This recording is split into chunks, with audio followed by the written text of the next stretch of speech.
Great. Okay. Thank you so much for joining us.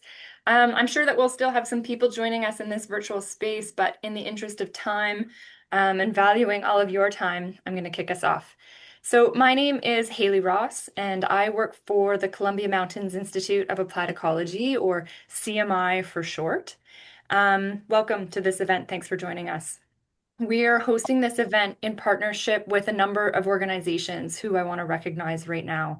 So they include the BC Ministry of Water, Land and Resource Stewardship, the Invasive Species Council of BC, the Columbia Shuswap Invasive Species Society, or CSIS, the Central Kootenay Invasive Species Society, or CKIS, the East Kootenay Invasive Species Council, or EKISC, and Mass Environmental. So thank you so much for the support and the team effort on pulling this event together.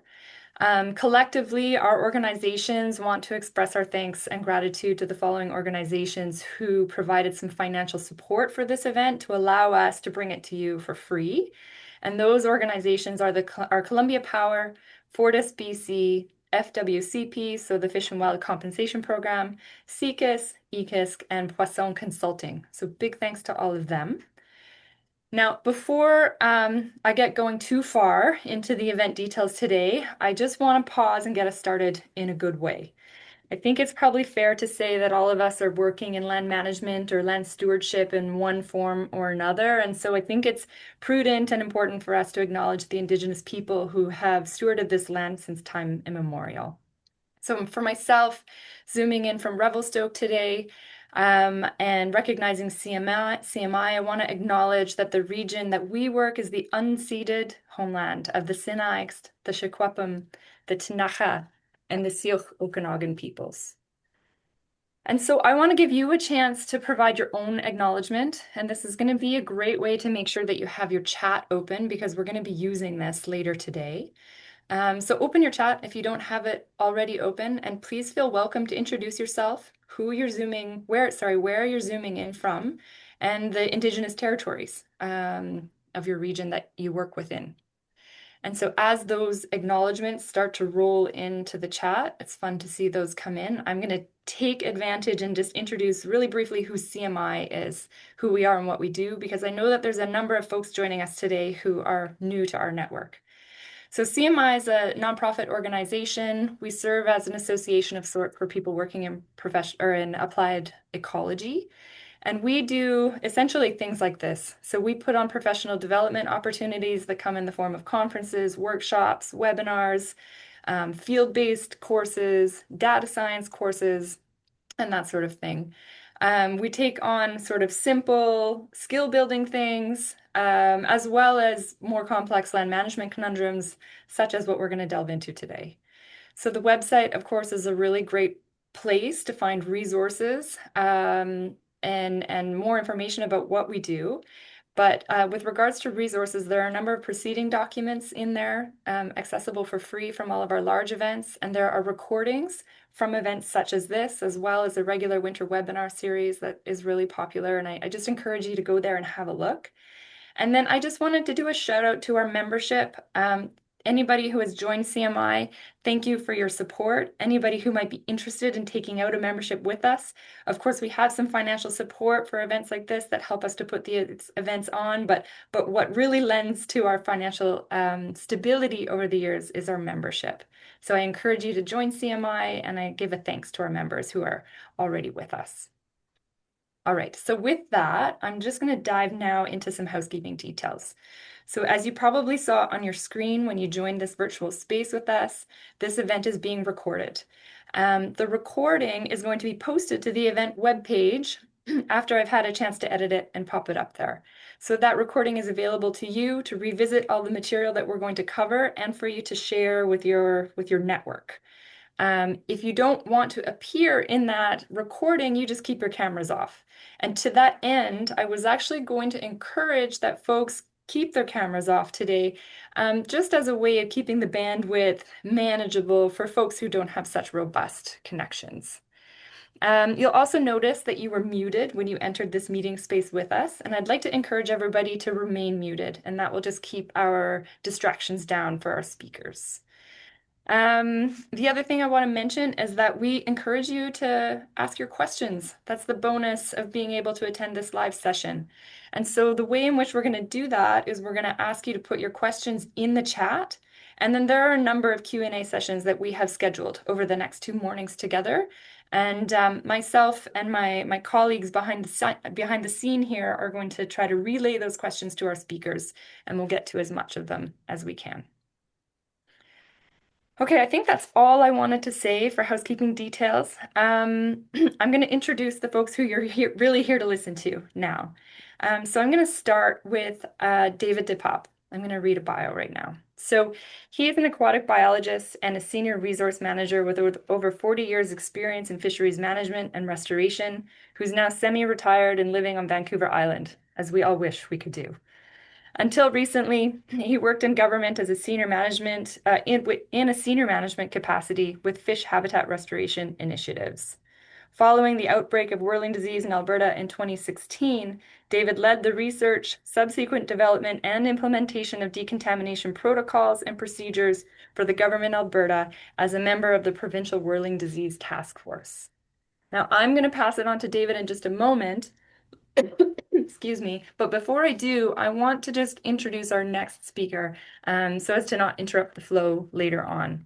So we're also going to be hearing from Martina Beck later on. Martina is the Freshwater Applied Science and Invasives Unit Head with the BC Ministry of Water, Land and Resource Stewardship. Martina oversees the ministry's science and strategic policy unit for aquatic invasive animals, which includes the shared delivery of the BC Invasive Mussel Defense Program. Martina completed her MSc in aquatic invasive species research at the University of Alberta. So thank you so much to both of these folks for setting aside a large amount of time for us today. We're really appreciative. David, I'm going to pass it over to you. You can turn your camera on and take it over. Hey, are we good to go? You are great. Yeah, I can't see you, but I can see your slides. Okay, And I can see you now. It's perfect. perfect. Thanks for the introduction, Haley. I think you overlooked just one small little detail, which in the spirit of full disclosure, I think I should mention. Okay, My good. name is Dave, and I'm a recovering government fisheries biologist. It's been 6 years since my last emergency budget meeting with a provincial cabinet minister of the environment and my retirement to Vancouver Island. So I feel like I've made significant progress in my recovery.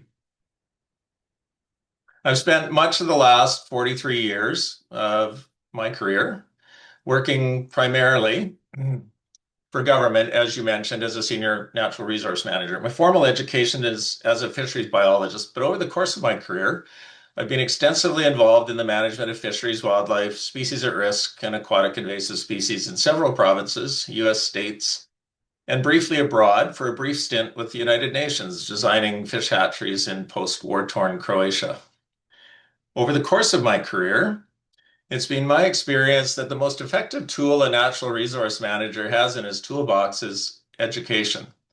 And I use that term not as a noun, but to describe a process, the process of providing information to increase awareness and understanding about an issue towards changing attitudes and beliefs, which sometimes results in personal action. You'll see that approach in the webinar today and tomorrow.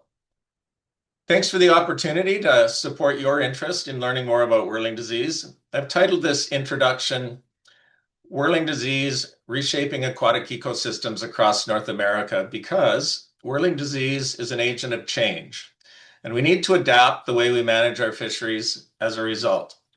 And actually, because I thought my initial title, which was going to be Is BC Whirling Out of Control, might put my co-presenter from BC's Ministry of Water, Land and Resource Stewardship a bit on the defensive.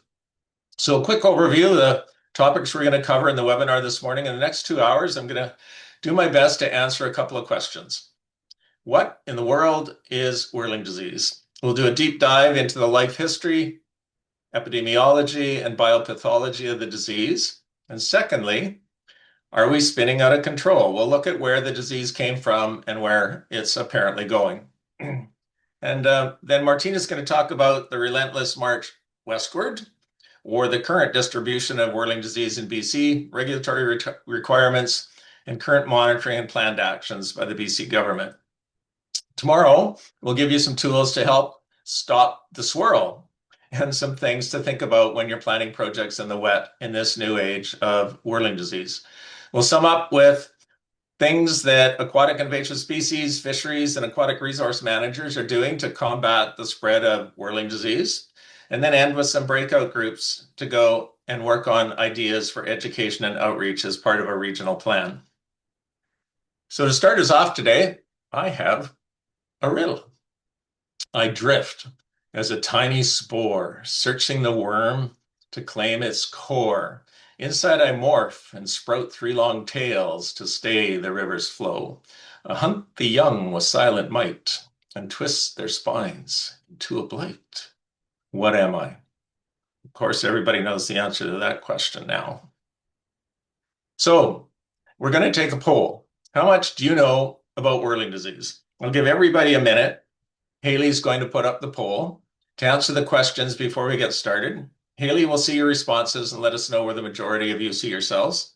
And your responses will help Martina and I know how deep a dive we should do in our presentations.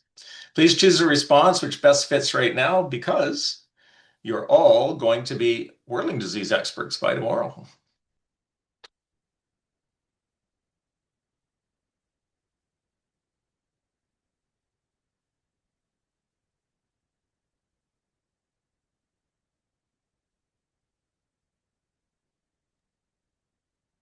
It looks like most people who are going to respond have responded. I'm going to give you 30 more seconds to respond to that poll.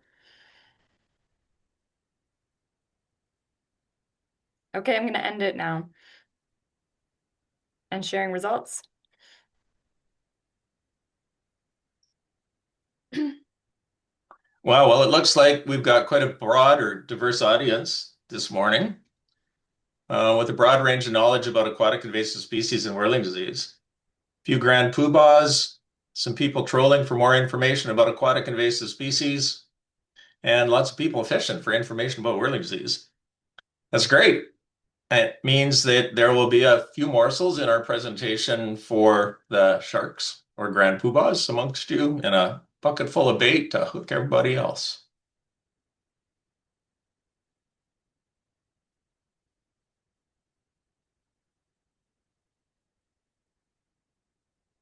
Onwards. What do we hope to accomplish by delivering this webinar? In other words, what are the objectives? Well, you can see that they follow the education model that I mentioned earlier. I hope that by providing some basic information about whirling disease, I can increase your awareness and understanding about this emerging threat that we call whirling disease, and provide you with some tools to take action personally and professionally to limit the spread of whirling disease in BC. I'm sure each of you have your own objectives for joining us this morning and over the next 2 days as well. At the end of the webinar, Haley's going to send out a feedback questionnaire to gather your feedback, and you'll have a chance to tell us how well we met these objectives. I'd like to set our discussion about whirling disease in the context of aquatic invasive species, or so-called alien invaders. I've used a definition from DFO, which works for me because it's more inclusive than some, identifying viruses, bacteria, and parasites, as well as the better-known fish, invertebrate, or aquatic plant species.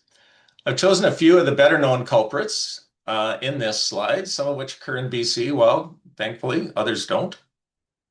From top left, I'm sure most people recognize zebra mussels, Prussian carp, which is an invasive in Alberta, not in BC yet, Eurasian water milfoil, yellow flag iris, and then the only marine species, European green crab, lower center. And then some of you might recognize the spore form, the myxospore of the parasite, which causes whirling disease in the lower right-hand corner. So why should we care? Well, invasive species impose a huge economic cost worldwide, disrupting ecosystems, impacting various industries. Globally, The estimated annual cost of combating invasive species is currently around 423 billion. That's billion with a B, encompassing agricultural losses, infrastructure damage, and public health expenditures. To put that into perspective, that's more than 4 times the 2027 provincial budget of the province of British Columbia.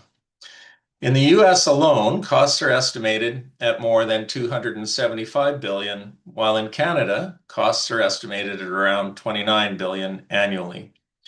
Such figures underscore the critical importance of effective management and prevention strategies to mitigate these sorts of financial and environmental considerations caused by these alien invaders, including pathogens like M. cerebralis. Costs closer to home are rising significantly every year. In BC, municipalities are forecasting a 25 to 50% increase annually in their aquatic invasive species management costs.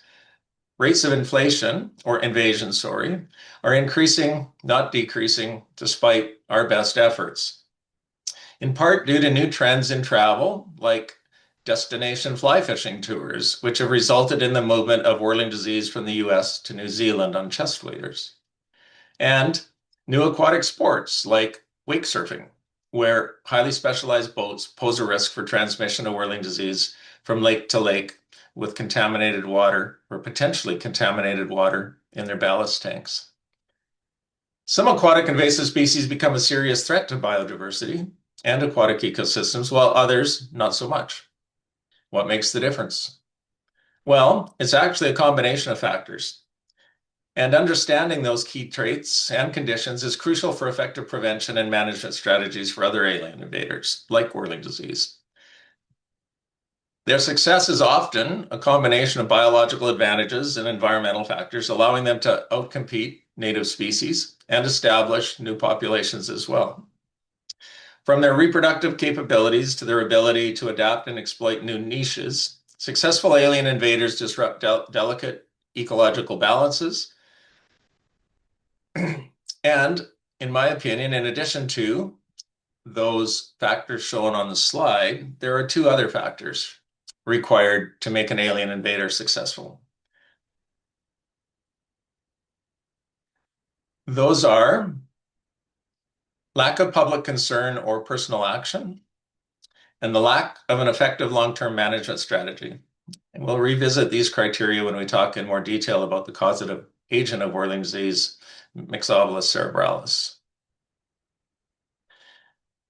There's been a fair bit of information on the news and a couple of stories carried recently about this fish.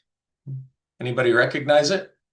These are silver carp, which are rapidly becoming a major problem in many parts of the US. They're native to East Asia and are now found throughout the Mississippi River Basin and its major major tributaries.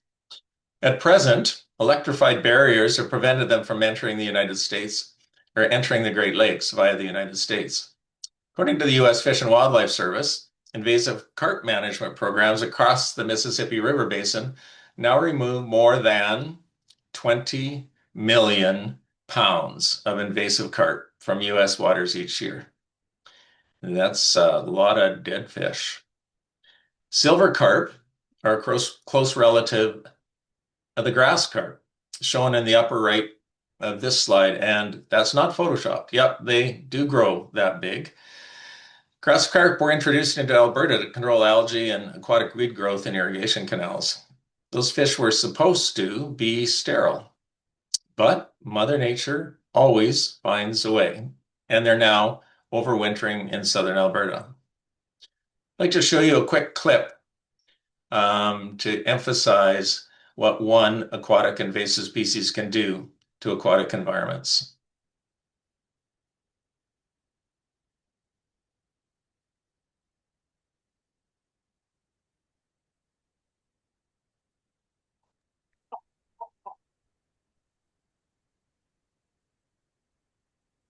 This is what happens when a particular population of fish in the Illinois River is startled. Oh, right around back, behind the boat. Wow. Watch out. They're everywhere. These are silver carp. the most notorious of the Asian carp family. Many believe the Illinois River has the densest population of silver carp in the nation. That's kind of ground zero on this invasion. Asian carp were introduced to the United States in the 1970s to control algae in catfish farms in the South. In the 1980s, floodwaters allowed the carp to escape and infest the Mississippi River basin. When it comes to the river systems, if it's connected, if it's got a direct connection to the Mississippi or the Illinois River, it's going to have these fish in it. Asian carp not only disrupt the food chain, push out native fish, are a nuisance to boaters, but they are also extremely dangerous. Yeah, this is about an average size silver carp. This is the one that can hurt you when it jumps. If your boat's going 20, 30 miles an hour, this guy hits you, it's going to leave a mark.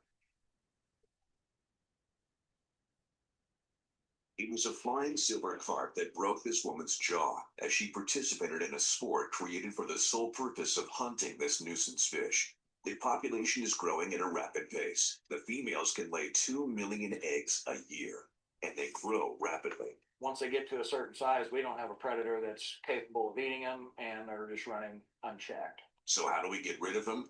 Some say if you can't beat them, eat them. They believe that creating an appetite for silver carp will hold their population in check. The vision about this is to literally educate our people how to eat this fish. But getting Americans to eat silver carp has been challenging. People in this country just don't seem to want to pick around the bones. The biggest problem with these fish are that the fillets are filled with bones. Now there is concern that Asian carp have a path out of the rivers and into the Great Lakes through the Chicago Sanitary and Ship Canal. So a multi-million-dollar electronic barrier has been constructed to potentially stop the migration. With the barriers in place, we are effectively plugging the biggest hole for the movement of these fish. It would be very difficult for fish to just swim right through this waterway behind us. But not everyone is convinced. So cleaning, training, and drying boats every time they come out of the water can prevent the tiny microscopic creatures who lurk there from ending up in lakes and rivers where they shouldn't call home. It's the best defense we have against the ever-growing world of the silent invaders.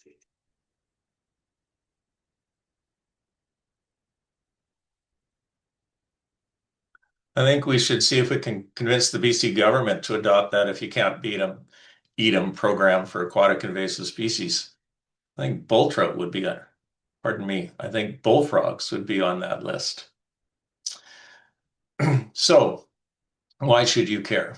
Well, as mentioned, aquatic invasive species can have significant socioeconomic impacts, but they can also have other major impacts as well, which often include loss of biodiversity and habitat degradation. Invasives often outcompete native species and disrupt food webs, as you just very clearly saw. And invasives are sometimes hosts for new parasites and diseases, like Whirling disease. So you can probably identify the two large pictures of a couple of Canada's alien invaders in this slide. Goldfish, a member of the carp family, now a problem in BC, and its cousins, silver carp and Prussian carp, previously mentioned.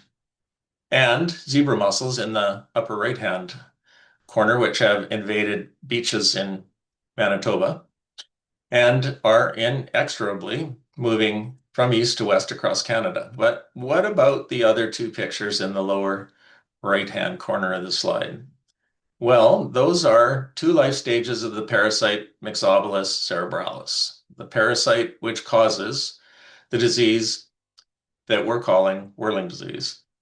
The picture looks like a bunch of blue dots is a stained slide showing the myxospore with an embedded close-up under a scanning electron microscope. And the picture on the right with the blue background is of 3 triactinomyxons, or TAMs for short.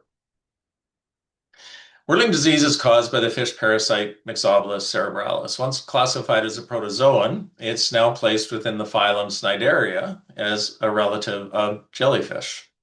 It only affects fish, and more specifically, only some fish, that being members of the Salmonidae family, which includes quite a diverse range of species in British Columbia, including Chinook, coho, sockeye, pink, and chum salmon, the 5 Pacific salmon, rainbow, cutthroat, and steelhead trout, And for simplicity, I'm putting steelhead in the trout family. Char, we have bull trout, Dolly Varden, lake trout, and brook trout. Although called trout, several of those are actually, or all of those are members of the char family. Whitefish, represented by mountain whitefish, and grayling, represented by Arctic grayling. So to make it even more complicated, not all salmonid species are equally susceptible to infection by the parasite. Whirling disease really is the epitome of an alien invader with a really bizarre and complex life cycle. In fact, it would probably make a pretty good sequel to the movie Alien. It has a two-host life cycle, which requires a tubifex worm, conveniently called tubifex, which is a common freshwater sludge worm, and a salmonid host. More on that in a minute. Learning about the life cycle will hopefully help you look through a different lens when you're standing on a stream bank. You'll be able to ask yourself, are all of the conditions present for whirling disease to be here in this environment? So to answer that question, let's look at the life cycle in more detail. This slide is for illustrative purposes only. It's not to scale, nor is it morphologically correct. The parasite, Mixobolus cerebralis, requires two hosts to complete its life cycle, an invertebrate host and a vertebrate host. People sometimes know about the vertebrate fish host, which needs to be from the Salmonidae family, as we just mentioned. But the parasite also requires an invertebrate, an aquatic worm, specifically the tubifex worm, to complete its life cycle. The parasite moves from host to host through two spore stages. The first is the myxospore.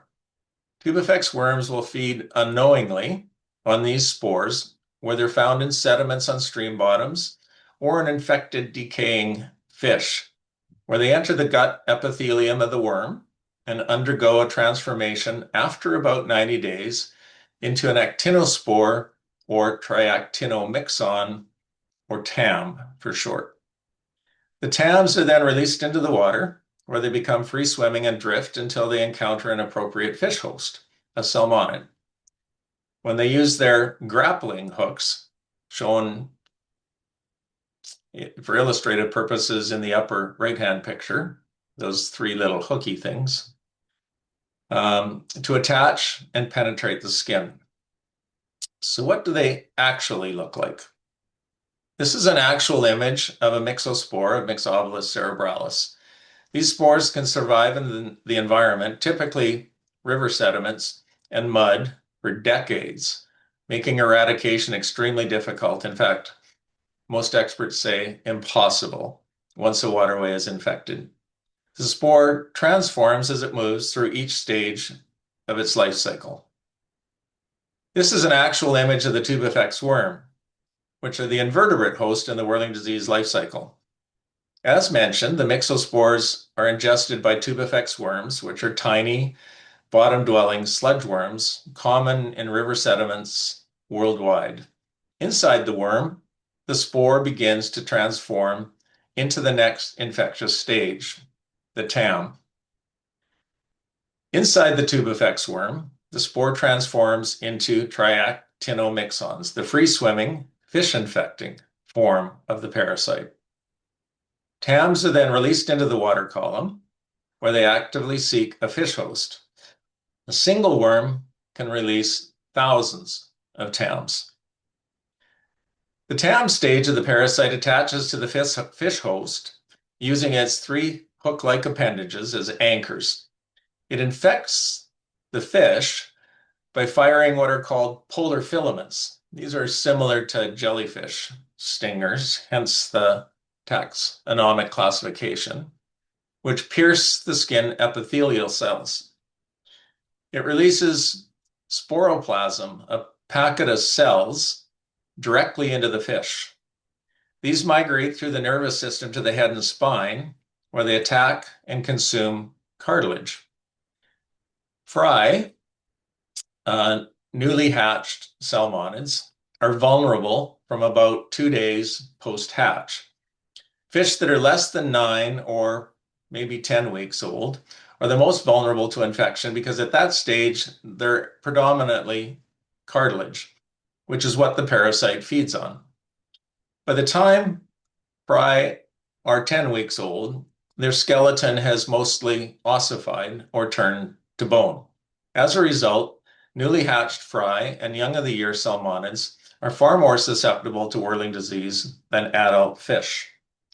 Among the 1,350 or so myxozoan species, M. cerebralis is uniquely specialized to target salmonid cartilage. If a fish is infected badly enough and under the right environmental conditions, they may begin to exhibit clinical signs. Not always. Clinical signs can include a range of skeletal deformities, such as a deformed head, twisted spine, or shortened gill cover, which occurs as the cartilage is destroyed. A distinct black tail as the parasite damages the nerves controlling pigmentation. It's often found extruding eyeballs and sometimes erratic circular or whirling swimming behavior caused by nerve damage and pressure on the fish's equilibrium organs, which is where the disease obviously derives its name.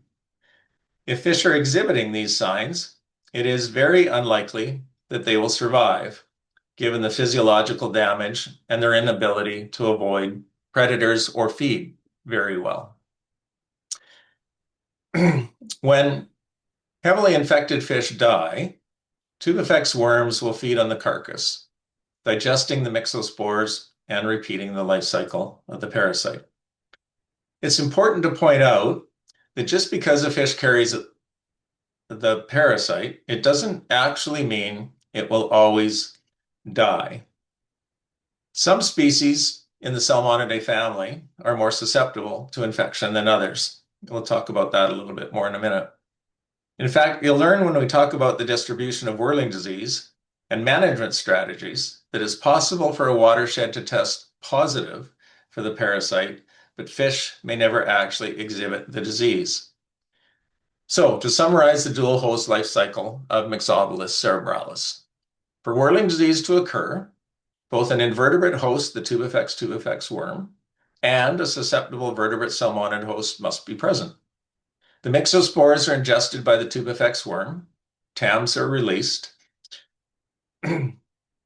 When TAMs are released when and then they infect the salmonid host.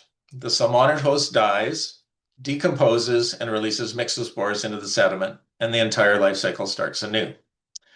That being said, unfortunately, myxospores can survive in sediments for 20 to 30 years. So an infection can reoccur years after infected fish have all disappeared.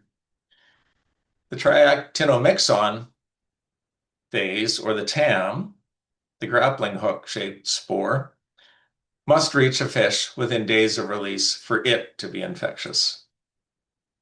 So, quiz time.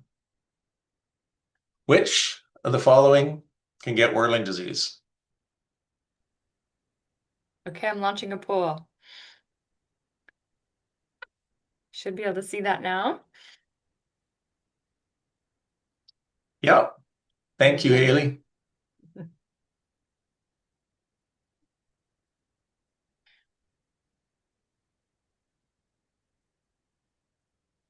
That was quick.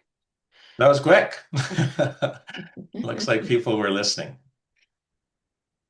Yeah, so if you said fish, of course you were right. But only some fish species, as we previously discussed.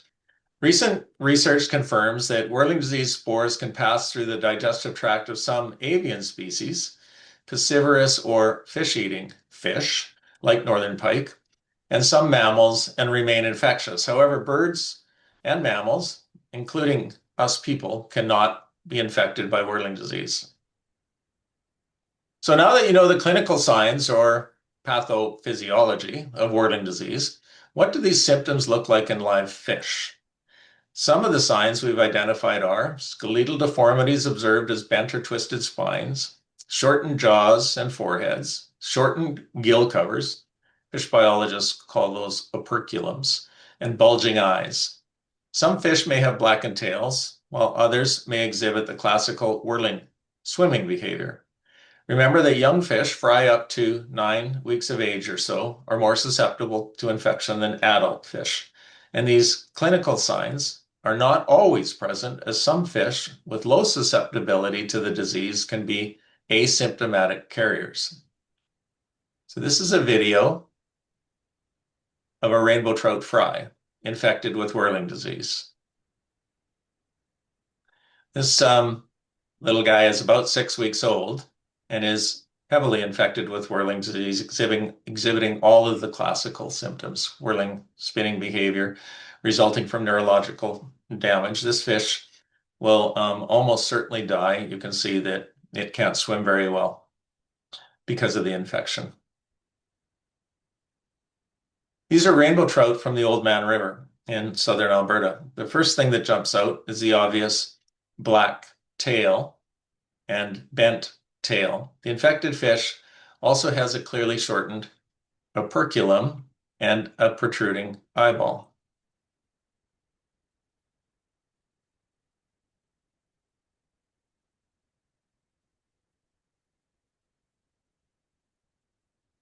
Next poll, quiz time. Which of these fish has signs of whirling disease?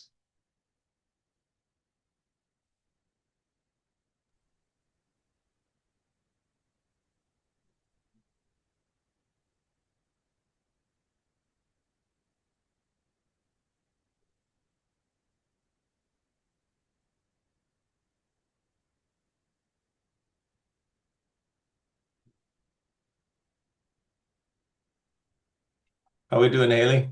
We're good. I was just giving a bit more time because I cut people off early last time unintentionally. Oh, that question was too But we've easy. got about over 70% have responded, so I'll end the poll now. Awesome. Sharing results now.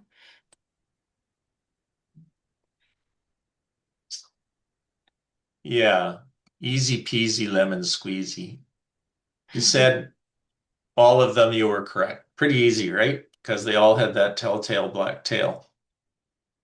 But sometimes it's not that easy. So this time it's a little more difficult. You'll need to rely on some of the other symptoms to identify which of these fish have whirling disease. Next poll, Haley. Okay, you should be able to see it now. Yep, we're good. Oops, I think we're one ahead of ourselves. Oh, okay. Oh, sorry, they're not in order. Okay, don't answer this, everybody. I Come back to that.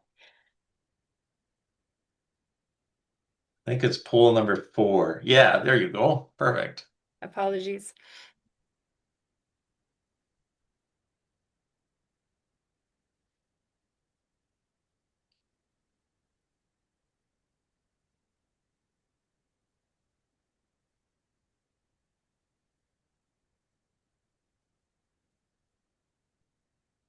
And I know the poll says photo 1, 2, 3, and 4. That should have been photo 5, 6, 7, and 8, but the photos are labeled in the slides. So Okay, we've got about 55%, 60% responded. I'm going to end the poll. okay.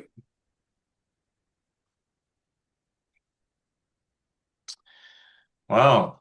Okay, you guys are good. So the top 2 fish are healthy rainbow trout fry.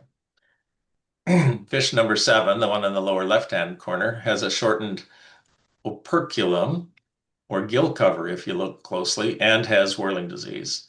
And fish number 8 in the lower right-hand corner, he's not looking particularly healthy anyway, has a stubby head and protruding eyeballs and has whirling disease. Although most species in the Salmonidae family can be infected by Mixobolus cerebralis, salmonid species differ very widely in their degree of susceptibility to the disease.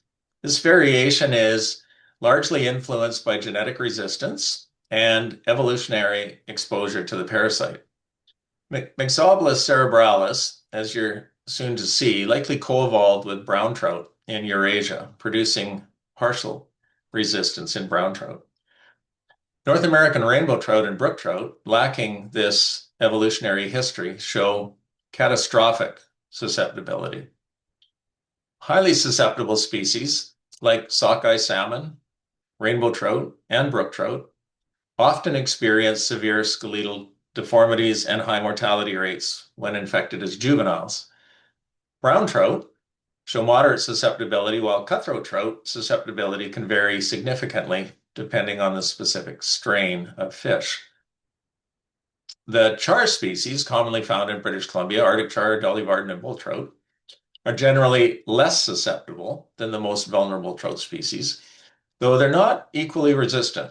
Lake trout are also relatively less affected. Chinook and coho salmon, chum salmon, and pink salmon have relatively low susceptibilities too, and appear to be quite resistant to whirling disease, likely due to innate genetic factors. As mentioned earlier, age also plays a major factor in susceptibility to the disease. Newly emerged sac fry to about 9 weeks of age are most susceptible to infection, as mentioned, because their skeletons are mostly cartilage. After that time, when ossification occurs and cartilage changes to bone, fish become less susceptible. Consequently, it's important to note that adult fish are much less susceptible to whirling disease. But as previously mentioned, and we'll come back to this because it's really important, they can become asymptomatic carriers for life. Quiz time. Which of the following fish of BC can be infected, bold, underlined, by Mixobolus cerebralis?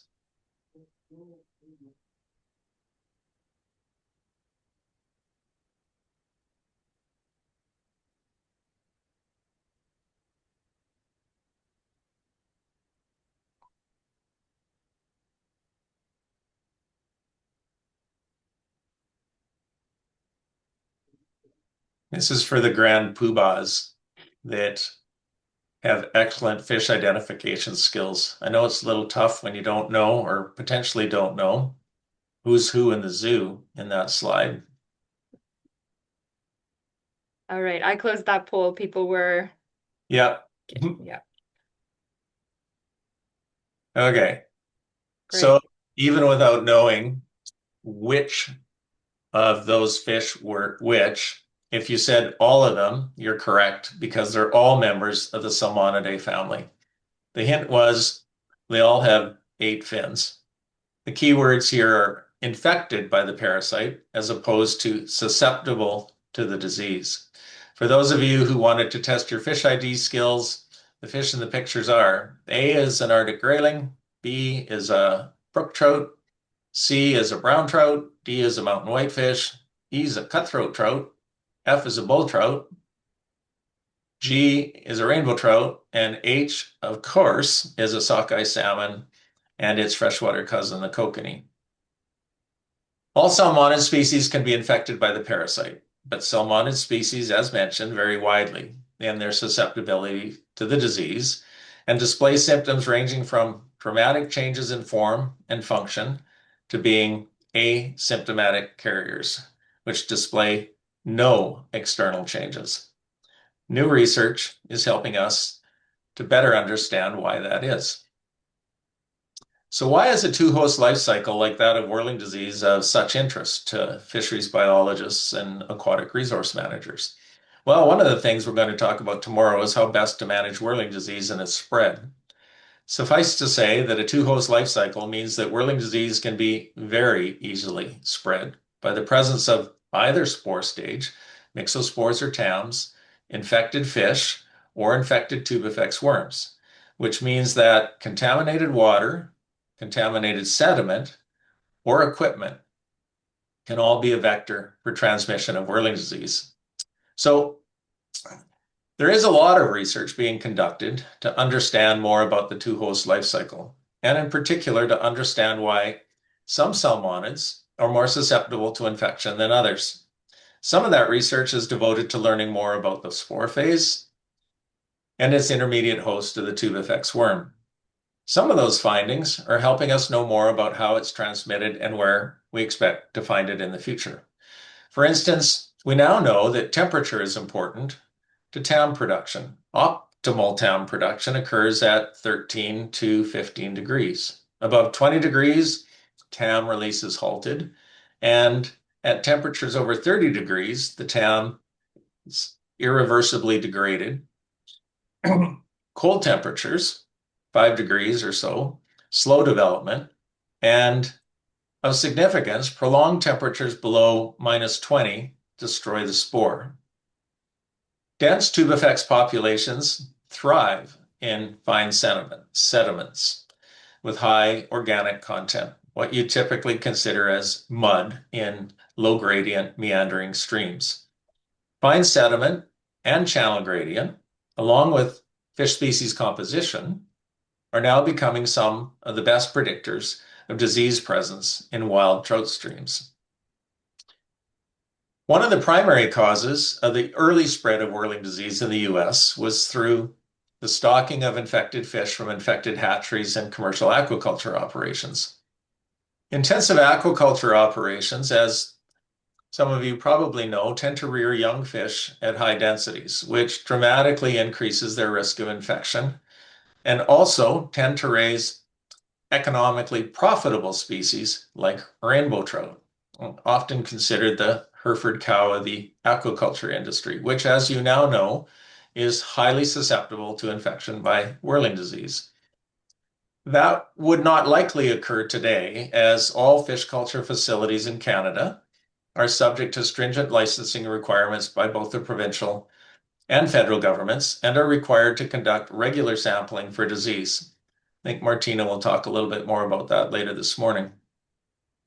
M. cerebralis is a particularly well-adapted alien invader. Remember, what makes an alien invader successful? Adapted to new environments and human-mediated transport, amongst other traits. The spores can survive in the mud for more than 20 years, be frozen, or even desiccated for short periods of time, and still be infectious. The most common modes of transmission seem to be through the movement of contaminated water or mud, given that the movement of fish, at least by people, in Canada is strictly regulated. Now, that's not to say that bucket biologists, those people who think they're doing the right thing by moving fish from water body to water body, which is illegal, of course, in Canada and in British Columbia without a permit, haven't caused some of the problems. But it's still much more likely that heavy equipment working in stream or the use of recreational watercraft, moving water from water body to water body, isn't probably the larger concern. And moving or the use of recreational watercraft in infected waters, which then move to other water bodies inter or intra, between or within the province, is a major contributing factor. Anglers don't get off the hook here either. The type of chest waders pictured here in this slide is a particular concern. These are neoprene, which hold water and have felt soles, which also trap large amounts of mud and can remain damp for days. This is, in fact, how whirling disease moved from the US to New Zealand. I've illustrated a few of the possible vectors for transmission, but I'm sure you can think of many more when you consider the diversity of activities that occur in and around BC's waterways. Again, it's important to note that whirling disease does not pose a risk to human health or other wildlife, even if you eat infected fish. Whirling disease is currently found in 26 countries across 5 continents: Europe, Asia, North America, Africa, and New Zealand. The parasite likely originated in Europe, probably Germany, and was introduced to the US and Pennsylvania in 1956. Some scientists speculate that it arrived in frozen or fresh rainbow trout destined for the table market in the US. It was initially a concern only to commercial fish farms and hatcheries, where high-density rearing environments facilitated rapid spread and high mortality. It had spread to 25 states by the 1990s, where concerns really started to escalate as wild rainbow trout and brown trout populations in the Midwestern US started to collapse. The first detection in Canada was in Johnson Lake in Banff National Park in 2016. We'll talk about that in more detail when we talk about the Alberta whirling disease story. The first detection in BC was in Yoho National Park in 2023, which Martina will discuss in more detail later this morning. As you've heard, BC's native trout and salmon populations are susceptible to infection by M. cerebralis, so they're at significant risk from whirling disease. In infected waters, whirling disease may cause high mortality in fish populations, depending on the age and size of the salmonid host. So how do we define high mortality? And what are the consequences to infected fish populations? The severity of an infection is difficult to predict due to various interacting factors between habitat and environmental conditions like water temperature and available habitat for the tubifex worm and other factors. However, in some circumstances, population collapses of more than 90% have been observed in some streams in the western United States and now in Alberta as well. Reductions of up to 90% in young of the year trout populations have occurred in several whirling disease positive US states. For example, in the Madison River in Montana and in other rivers in Wyoming and Colorado. However, it is important to note that some states like Washington and Idaho, which are also whirling disease positive, haven't seen similar reductions in many of their rivers. While it is universally recognized, however, that there is currently no known method to eradicate whirling disease, once you've got it, it becomes a long-term management problem, not a short-term eradication problem. In 2009, 90% of the US's 34.3 million commercially raised trout, that is, fish raised for sale, were lost as a result of disease. 29% of those fish as a result of whirling disease. In the 1990s, whirling disease caused a near 90% collapse in wild rainbow trout populations in the Madison River in Montana, resulting in a reduction from a healthy 1,000 fish per river kilometer to less than 10. In Alberta, several year class failures and subsequent major population reductions in rainbow trout, and to a lesser degree brown trout populations, have been documented now as a direct result of whirling disease in the Bow River and Old Man Rivers, both of which were previously managed as world-class or blue ribbon trout fisheries, with populations of between 1,000 and 1,500 adult rainbow trout and brown trout per river kilometer. Recreational angling for trout is responsible for generating millions in revenue to both government and industry in Alberta and in British Columbia too, from sport fishing, guiding, tourism, and recreation. To illustrate the point, I've provided several pictures in this slide of rivers that have been infected with whirling disease.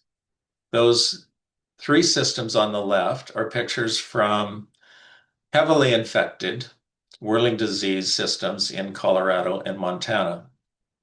Picture on the right, which looks a whole lot like the pictures on the left, is actually out my backyard here on Vancouver Island. Lots of reasons to be concerned. The socioeconomic stakes are even higher in British Columbia. Fish are high-value natural capital in BC, with more than $1 billion in revenues from the recreational salmon fishing sector, $425 million from recreational trout fishing, supporting more than 9,100 jobs in the sport fishing industry, and contributing more than $600 million to the provincial GDP. Fish are a public resource. Fisheries resources are conserved and held in trust by government and for all citizens and every generation under the Canadian Natural Resource Management Model. How many of you fish? How many of you engage in recreation on the water in some form? How many of you choose your holidays or recreation spots around the water? Whirling disease poses a significant and far-reaching threat to British Columbia, impacting not just our fish, but our economy, culture, environment, and way of life. Fish are important as a heritage value to British Columbia. Fish and wildlife are some of the few remaining symbols of the wild, part of what we value and why we live in supernatural BC. The BC provincial fish is the Pacific salmon, designated in 2013 following public consultation, recognizing its ecological and economic importance to the province. We have legal responsibilities to manage our fisheries resource under various acts and regulations. The province is signatory to several bilateral agreements on biodiversity. We have obligations under Aboriginal treaties. Fish and salmon, in particular, are cornerstones of food security and cultural practice for BC's First Nations people. Fish are sentinels. The presence and abundance of native trout are an indicator of ecosystem health. Fish and fishing provide significant recreation and tourism advantages to BC as a desirable vacation destination. Fishing generates significant economic opportunity for BC as well, about 657 million annually. Much of that coming from salmonid species susceptible to whirling disease infection. And I believe we have a moral obligation as well. Sir Wilfrid Laurier once said, "The wildlife of today is not ours to dispose of as we please. We have it in trust." So, on that note, I hope I've increased your awareness and understanding about whirling disease this morning, and hopefully provoked some thought and perhaps some angst about the future of BC's fisheries. If so, then I've accomplished at least one of the objectives that I set for this webinar. So we're going to head east now. Time to grab a quick coffee and or tea and pile into the next part of my presentation, a brief overview of Alberta's response to whirling disease.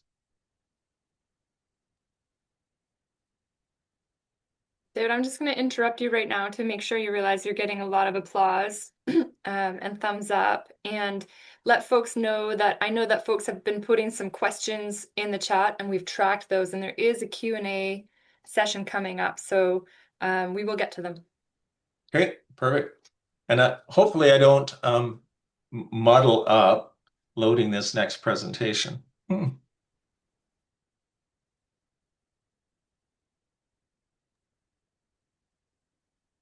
Also, before I forget to tell you, there's some fish pun enthusiasts in the crowd. Oh, cool.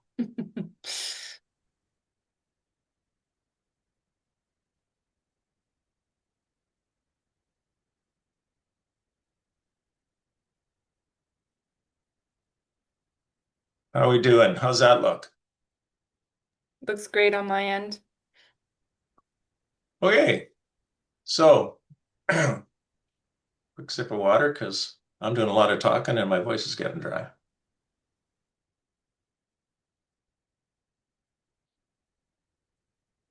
I spent a lot of time working on whirling disease in Alberta, and I thought it might be beneficial to talk a little bit about Alberta's response and end on lessons learned. So this section's called Whirling into Alberta. Where did you come from and where did you go?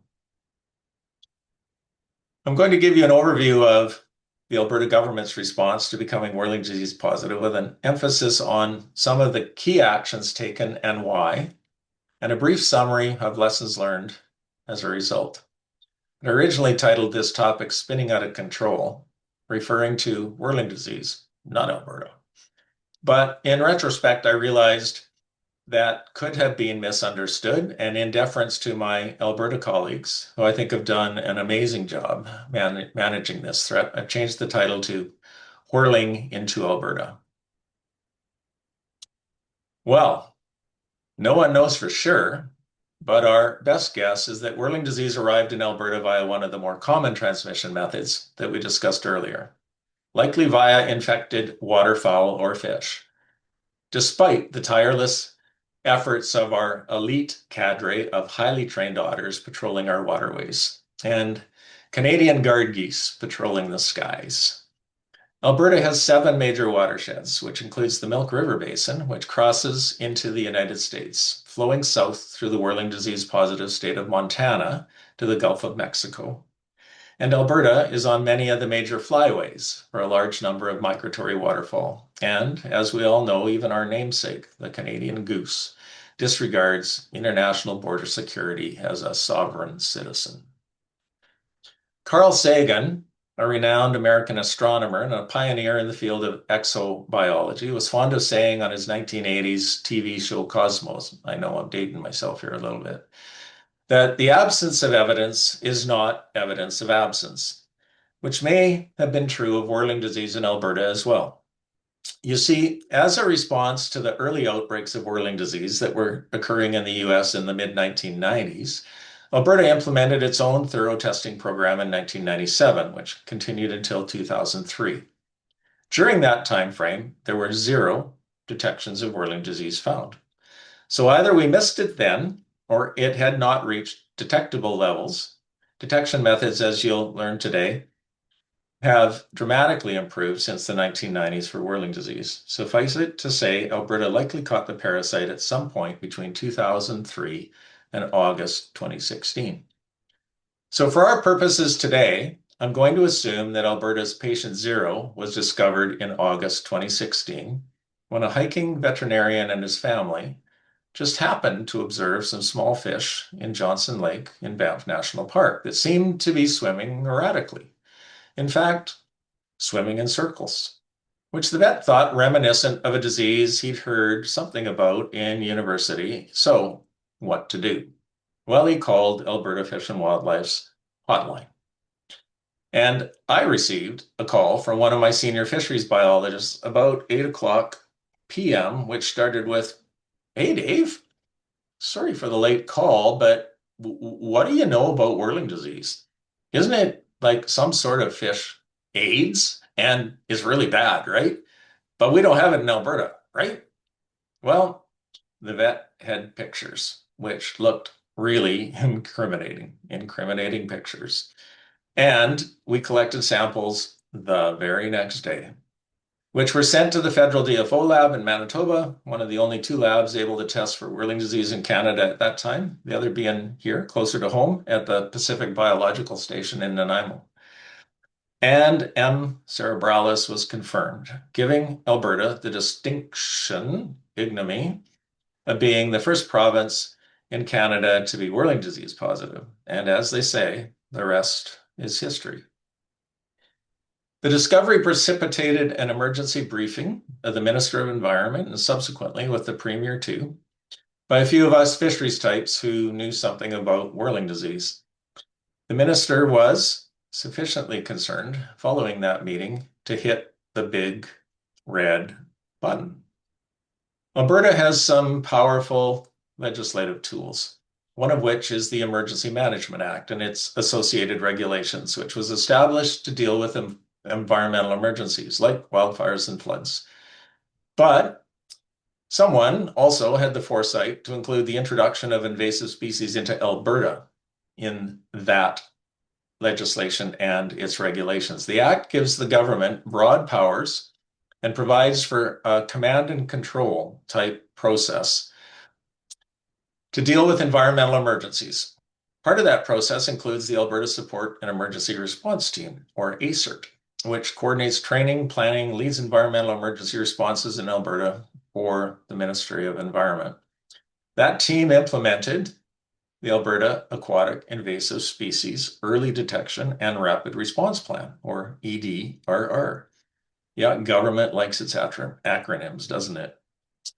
Specialists from all regions were tasked with planning and conducting sampling, developing an interim decontamination protocol, performing risk analyses and modeling, data management and mapping, internal external communications, and aquaculture management were all designated roles. Within days of the Whirling disease confirmation, a command structure was in place and a provincial ministerially appointed task force was established. I was asked, polite word. In fact, my phone rang at about 8 p.m. and I was advised by the incident commander that I was now on the task force and responsible for developing a decontamination protocol for Whirling disease, and no longer the resource manager for Southern Alberta. And so began the new phase in my career, which lasted for a couple of years. One of the first jobs of ACERT and the task force was to develop an action plan. So our top priorities were, number one, detect. Where is it now? Number two, delineate. What do we know and what do we still need to know about Whirling disease? Three, contain. What can we do to stop the spread? And then, like any good plan, who needs to be involved and what resources are required to get those priority tasks done?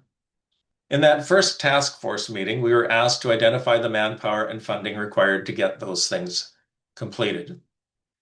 I think I still have that piece of flip chart paper that we used to scribble out that first budget. The total on the bottom of the page was $9.3 million. And that was approved that week under the Emergency Management Act by the Honorable Shannon Phillips, Minister of Environment and Parks at the time. And the search was on. Fisheries staff across the province were mobilized into teams who proceeded to sample wild fish from every major tributary in every watershed in Alberta.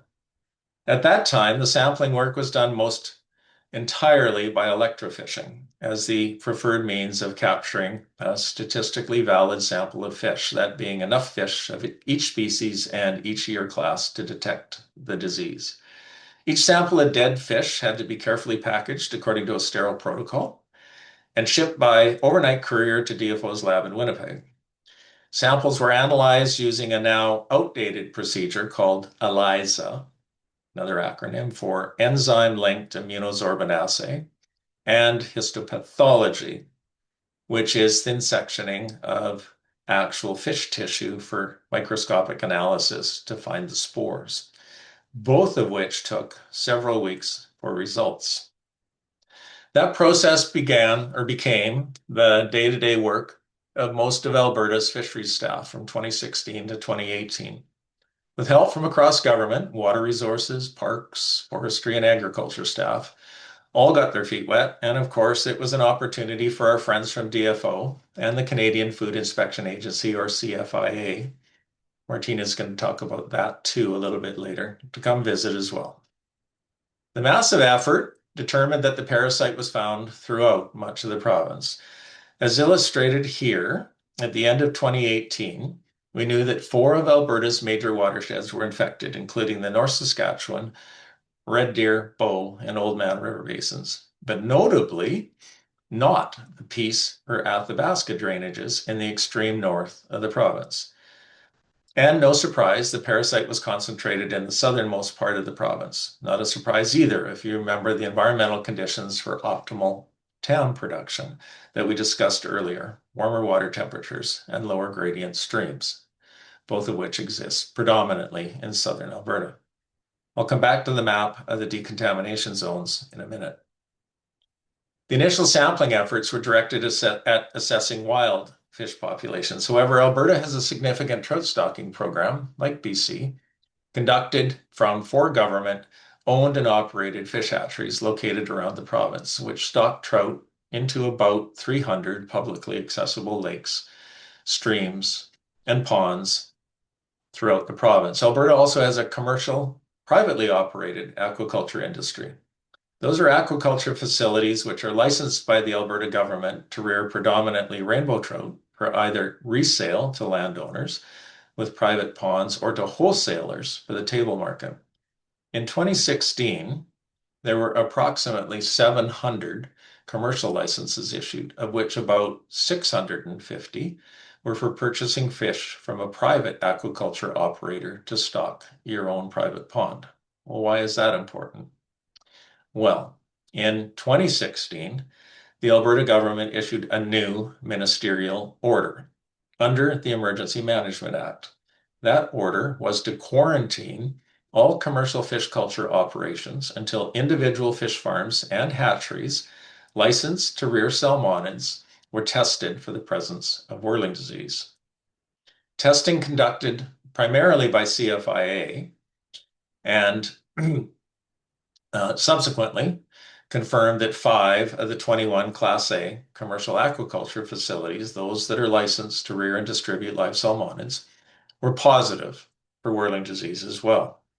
Those facilities produced approximately 250,000 or 23 metric tons of catchable size rainbow trout for the table market annually. Many of the commercially licensed facilities use outdoor dirt ponds with flow-through water supply systems, which utilize surface water from various sources. Recall our earlier discussion about the preferred habitat of tubifex worms. Yep. Mud and sediments in low-grade freshwater systems. So what to do? Well, after much internal debate, the government canceled a number of licenses following a complex modeling exercise by the CFIA to determine how far infected fish may have spread, and chose to purchase existing inventory. Remember that 250,000 or 23 metric tons of rainbow trout at fair market value and close down those facilities which had tested positive. Further inspections were conducted by CFIA to determine if infrastructure could be adequately decontaminated following the removal of fish, or whether a facility needed to be closed permanently.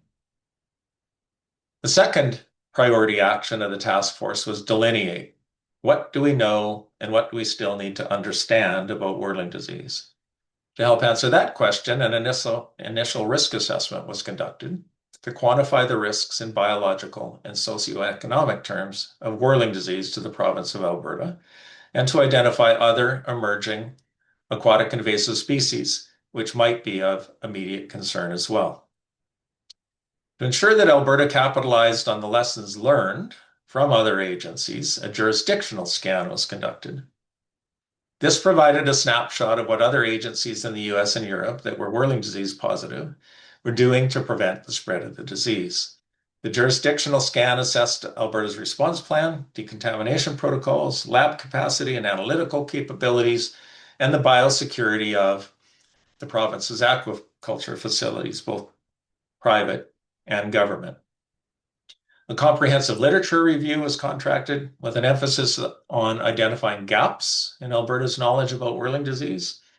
The gap analysis identified 2 key areas: lack of a comprehensive understanding of the life history and epidemiology of the disease, and the need for a rigorous, effective decontamination protocol for Government of Alberta staff involved in whirling disease detection. Work on the former gap, understanding the life history of M. cerebralis, is still ongoing, but the body of knowledge has grown, at least in part because of the Whirling Disease Innovative Research and Learning, or Whirl grant, great acronym, right? Which was initiated by the Government of Alberta in 2018 to fund academic research to study the distribution, mitigation, and eradication of the disease. The grant program made $1 million available for research projects as part of the provincial $9.3 million action plan. Recall that one of the first actions Alberta took to stem the tide of whirling disease was to launch a massive sampling program involving a fleet of sophisticated electrofishing boats. And yeah, we did take that opportunity to upgrade the fleet. Diverse fisheries sampling gear, electrofishing boats like the one pictured here, G-traps, seine nets, gill nets, etc., etc. There was a lot of gear mobilized, and all of the personal protective equipment, vinyl gloves, PFDs, chest waders, all-weather clothing, fish sampling gear, coolers, whirl packs, sterile wipes, and lots of other peripheral equipment that went out into the field as part of that massive launch too. So maybe you can sense the problem emerging.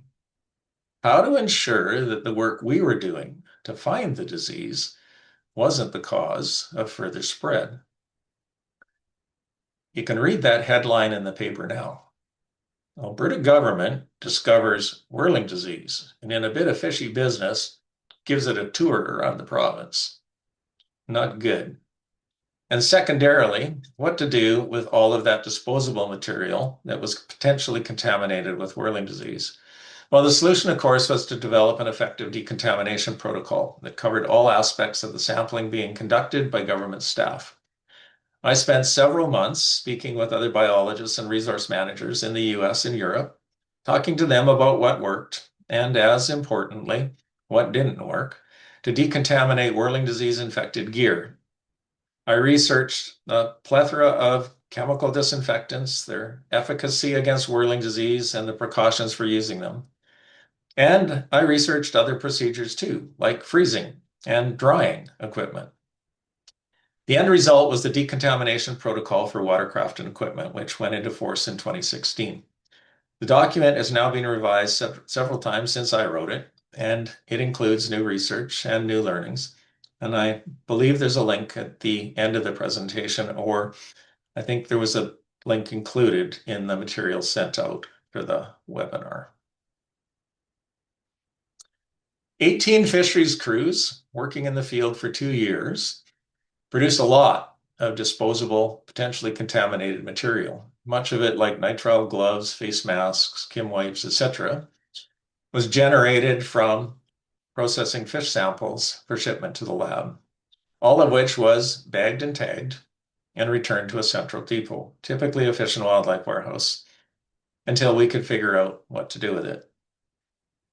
The answer for this sort of material in Alberta, anyway, was to ship it to a government-operated hazardous waste disposal site in the Swan Hills, where it was all incinerated at ultra-high temperatures. The other problem was the large volume of contaminated water which is generated during the decontamination steam cleaning process. Every boat that was used to conduct whirling disease sampling was brought back to a central hub for decontamination. That meant that, on average, there were 2 or 3 boats awaiting decontamination by a Fish and Wildlife decon tech at one of the many fish and wildlife warehouses around Alberta every day. The method of choice for decontaminating mobile equipment like boats, trailers, and trucks was a commercial, high-pressure steam generating unit which produces live steam. Steam coming directly from a boiler at a temperature in excess of 90 degrees. Steam is one of the effective methods of killing M. cerebralis. However, the caveat is that the contact time, called a CT value, must be 10 minutes or greater. All the water produced by these units was captured on an inflatable mat, which looks much like a small kid's swimming pool, set up underneath the equipment in question. The contained water from the decon process was then pumped into a 5,000-liter polypropylene storage tank. The water in these tanks was initially treated with a quaternary ammonium compound, or QAC, more on that in a minute, and disposed to city sewer. We developed this process initially in Calgary, where my office was at the Calgary Fish and Wildlife Warehouse, but we subsequently changed that procedure following a major upset of the city of Calgary's sewage treatment plant when we dumped enough QAT saturated water down the drain to knock the entire city treatment plant offline for a few hours. One of the other methods of killing M. cerebralis is to freeze it at minus 20 degrees. However, the CT value here is important again and must be for 7 days or longer. The better treatment option was to quarantine the tanks until winter. and let them freeze solid. A viable option in Calgary or Alberta. But some material just can't be effectively decontaminated, and that includes very porous materials. The example I gave earlier was the felt soles found on some types of chest waders. But also includes raw or unfinished wood like old wood boat seats, wooden fish measuring boards, often saturated with fish slime, and other porous materials, and many natural fibers like cotton rope, often used for mooring or tying up boats. When mobile equipment like a boat came in for decon, the techs would sort materials and discard anything deemed non-disinfectable before decontamination started. It was a good thing we had a sizable budget because we had to replace a lot of equipment, which we didn't feel we could adequately decon, and we inadvertently destroyed some equipment too. When things like the probes for electronic dissolved oxygen meters were immersed in quat. The list on the right is a list of common fisheries equipment and the recommended treatment. It's also an appendix out of Alberta's decon protocol document. Bringing equipment to decontaminate to a fish and wildlife warehouse got the job done, but it was not a good solution in the long run. Day-to-day business at these locations meant that there was the constant potential for cross-contamination of other clean equipment or other vehicles at the warehouse, and the warehouses were not generally outfitted with the necessary specialized equipment to deal with decontamination on an ongoing basis. The solution was to create a series of permanent facilities, purpose-built for decontamination at centralized locations across Alberta. I developed the specifications for constructing and equipping these facilities after the model used in agriculture to design and build livestock quarantine facilities. The Alberta government sourced appropriate sites, those being located away from fish-bearing surface waters, where drainage could be contained, easy but controlled access for large equipment coming in, non-porous, chemically resistant surfaces, etc. 2 hubs were subsequently constructed in Lethbridge and Edmonton. These facilities were also staffed with permanent trained decontamination staff and were equipped with state-of-the-art decontamination equipment. That equipment includes a blast freezer, like the one shown on the right, capable of rapidly reducing temperatures to minus 80 degrees Celsius, to decontaminate equipment which can't be steamed or wetted with QACs. These facilities can be booked online by appointment and are still operating today to deliver decontamination services by Alberta government staff to their contractors or to Alberta government staff involved in in-stream activities on a daily basis. Although the permanent hubs are useful in addressing internal government of Alberta decontamination needs, they did not meet the needs of many of the Alberta government's partners who were involved in-stream work and required immediate decontamination services, often on site where in-stream project work was ongoing. The portable decontamination units pictured above were developed to meet this need. The permanent and portable hubs were specifically designed to meet the needs of the government of Alberta during whirling disease surveillance activities. They did not address the large numbers of recreational watercraft going up and down the road every day. These watercraft, ranging from wake surfing boats to kayaks to stand-up paddleboards, were a potential vector for transmitting whirling disease as well through contaminated water in bilges, live wells, and ballast tanks, contaminated mud, and other potentially contaminated equipment. The mobile watercraft inspection stations were expanded to address this concern. These were strategically placed at major access points into Alberta, including at international border crossings from the United States. Many of you have probably been through one of these if you paddle or pull a boat. Some of these watercraft inspection stations were equipped with portable decontamination units, which could be used to decon watercraft on site if an inspection revealed reason for concern. I'll draw your attention to that little inset picture in the lower right with the canine. Alberta is, I believe, unique in Canada in having several dogs specifically trained to sniff out aquatic invasive species. These dogs can find zebra and quagga mussels, and their larval stage called villagers, which are microscopic in hidden areas like a boat's bilge that inspectors might miss. And you're thinking, and whirling disease too? Well, not yet. Maybe later.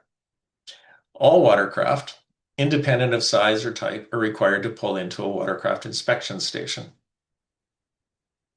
Fines for bypassing a station have recently been increased in Alberta from $400 to $4,200. Additionally, Alberta was one of the first provinces in Canada to make it illegal to transport watercraft with the drain plug in place. Failing to remove the drain plug comes with an additional fine of $600 now.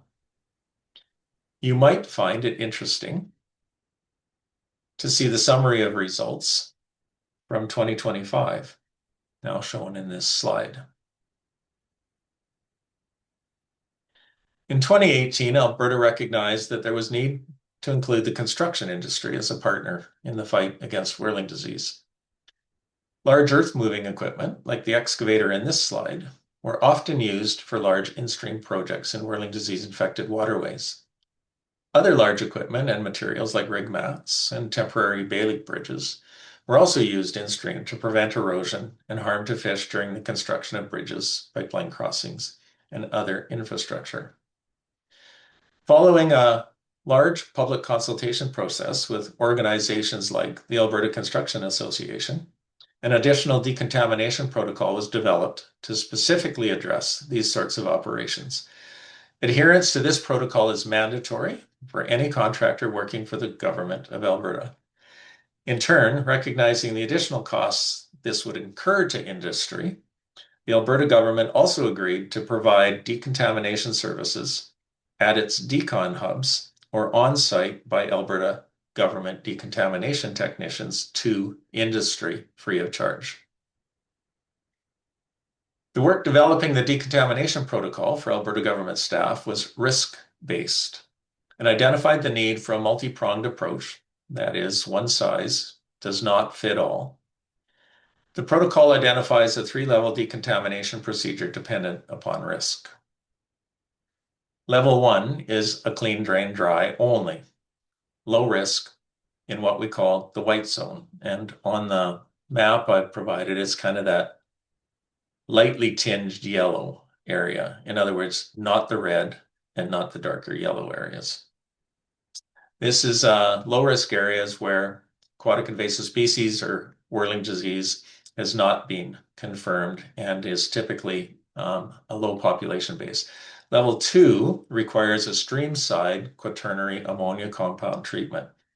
These are moderate to high risk areas where whirling disease susceptible species occur, and there's typically high recreational activity and a higher population base. And level 3, the red areas, requires a level 1 and a level 2 decontamination. And in addition to that, any gear used in the field has to be taken to a decontamination hub before it can be used again out in the field. The decontamination risk zone map is updated regularly and is provided online in various formats for ease of use. The initial sampling work was conducted from 2016 to 2018 and provided a pretty clear picture of the relative occurrence of whirling disease in Alberta.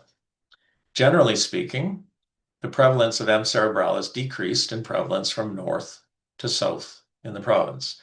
Fisheries inventory results from way down on the Crow's Nest River, way down south, strongly suggested cause for concern. Recent whirling disease sampling had revealed a disturbing change in population structure from earlier population assessments. Fisheries biologists represent this data as an age frequency histogram shown on the top of this slide.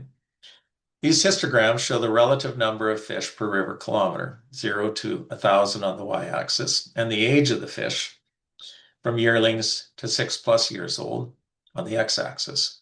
The top graph on the left is of a generalized, healthy rainbow trout population. Lots of kids, shown on the left side of the graph, with a decreasing number of adults as fish get older on the right side of the graph. This represents a healthy, sustainable population where there's lots of recruitment to offset mortality from senior citizens. The graph on the right side is of a population of fish recently infected with whirling disease. Far fewer kids. Remember, M. cerebralis affects young of the year because it attacks cartilage, resulting in poor recruitment and an unhealthy population structure. The graph on the bottom, the white background, represents a population infected by whirling disease for several years. The lack of recruitment, that is, very few young fish, is now showing as subsequent year class failures. Those would be the orange or reddy orange bars. Fewer teenagers and very few senior citizens. This is not a self-sustaining population.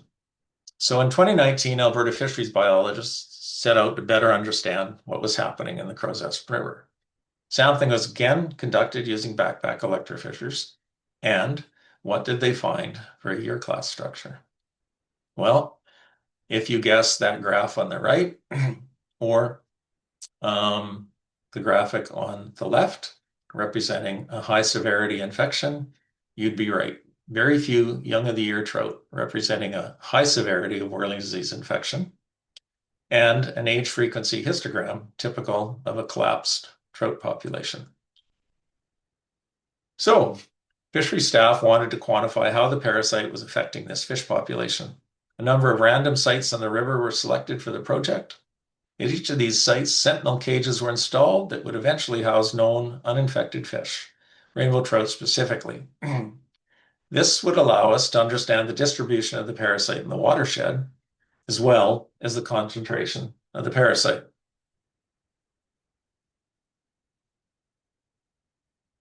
This is an example of one of the cages.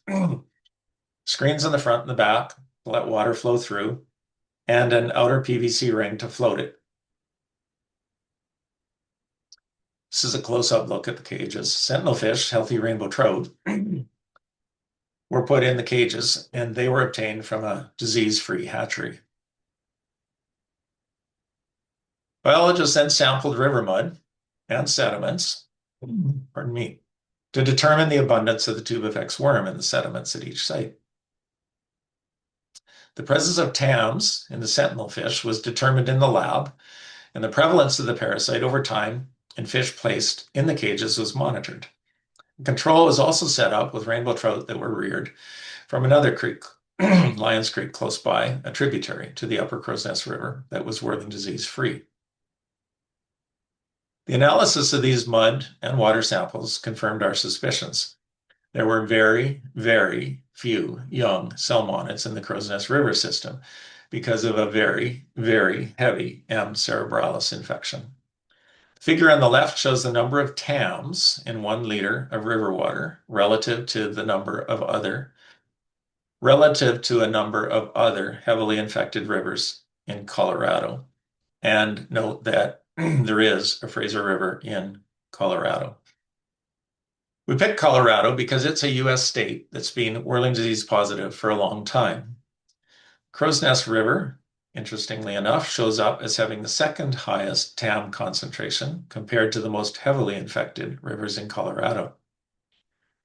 The data collected on the prevalence of the tubifex worm and the laboratory quantification of the number of TAMs relative to the physical symptoms observed in the sentinel rainbow trout has been really useful in assessing potential impacts of other trout populations by quantifying tubifex and TAM concentrations. Work has also been done to better understand the influence of environmental factors that affect the life cycle of M. cerebralis. Remember, we earlier discussed the effect of water temperature and stream gradient, or velocity, on TAM production. A large-scale stream temperature monitoring project to assess water temperature conditions associated with the presence of the parasite in Alberta has also been conducted. Temperature loggers were installed throughout the eastern slopes region of Alberta, ranging from the Athabasca River watershed to the South Saskatchewan River watershed, covering streams from the headwaters of those watersheds to lower gradient, slower moving systems. This information is being used by the University of Alberta and the University of Calgary to model the potential for the presence of M. cerebralis in a watershed based on stream temperature, gradient, and water velocity without data or the need to kill live fish. A Whirling disease laboratory was also established. This new facility is Canada's first laboratory exclusively dedicated to testing for and preventing the spread of Whirling disease. Part of the initial $9.3 million in funding for Whirling disease was dedicated to building this new facility in Vegreville, Alberta, at a cost of about $1.3 million. The lab dramatically reduces the wait time to obtain results from the thousands of samples being collected and provides additional technical expertise through a dedicated team of new, highly trained government staff focused on Whirling disease. Some of the exciting work, that's come out of this facility is the use of a new, much faster and much more sensitive detection method for M. cerebralis.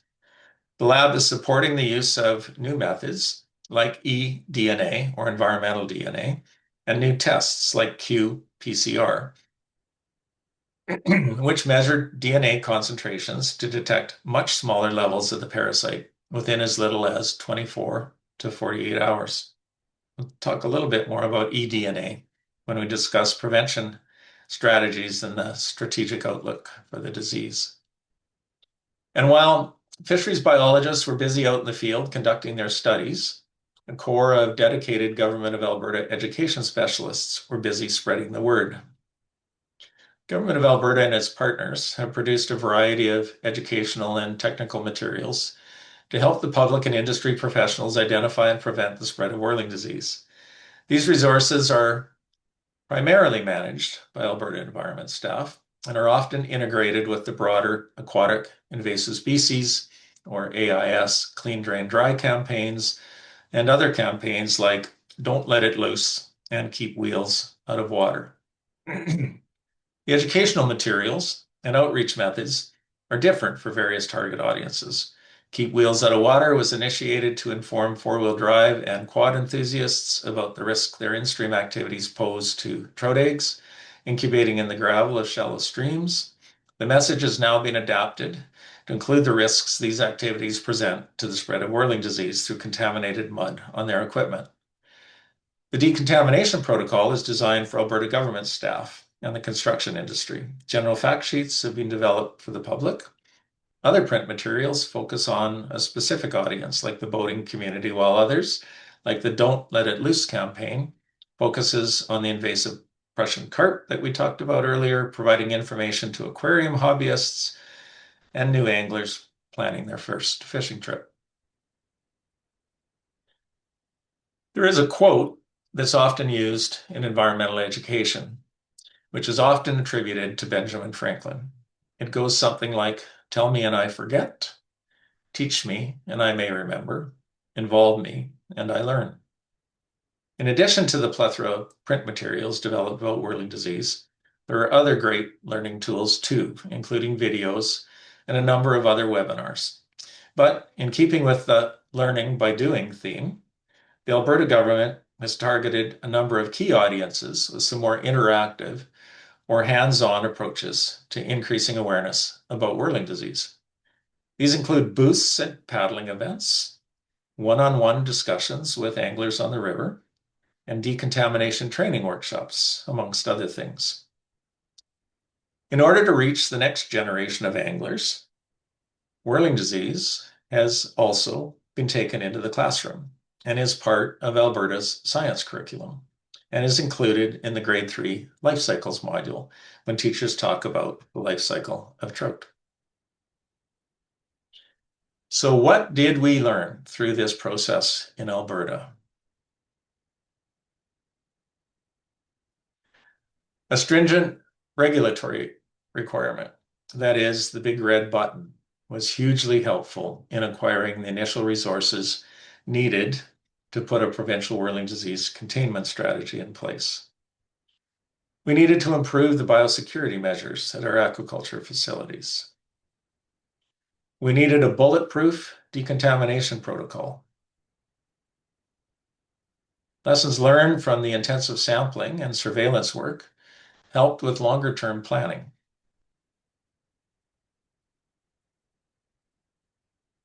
We did have trout populations already suffering from the effects of whirling disease. Our education efforts were instrumental in getting the word out about whirling disease and building long-term partnerships. Providing funding to fill gaps and working with academia has paid huge dividends, particularly in developing predictive management tools.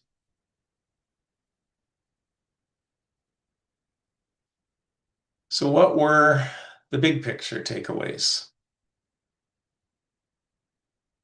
Research and interagency collaboration has been key to Alberta's success in containing the disease to the current watersheds only.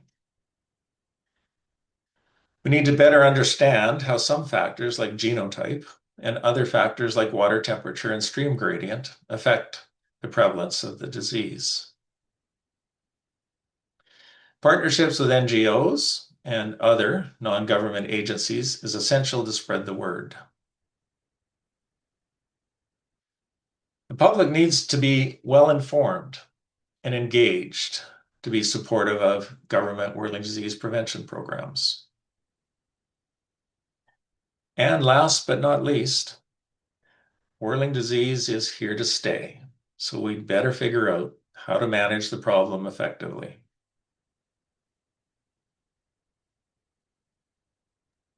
So Haley, I think that gets us to questions. How are we doing for time? Great. That was awesome. That was a long haul. Nice work. Nice work, Dave, and nice work everybody else who's listening in and engaging. Thanks for, I don't know if you see that on your screen, Dave, but you're getting a bunch of applause right now. We do have about 15 minutes, 10 to 15 minutes for questions right now, and then we're gonna move into a short break so you can get up, go to the washroom, do whatever you would like to do. And here's our plan for the Q&A. So some of you have been participating in this already perfectly and providing some great examples, but there's a few folks who have just arrived. I've taken notes. So this is what we're gonna do. If you do have a question, please type it into the chat. You'll notice that there are ways to interact with the questions and the comments in the chat. If there's a question you'd like to see in there, please give it a thumbs up, as other folks have demonstrated already. And what we're going to do is we're going to relay the sort of the most popular, the questions with the most thumbs up first. So I'm going to pose the question to Dave, and he will answer, and we will go from there. So thanks. All right, so Dave, going back a little ways. Oh, actually, we've changed the order, so never mind.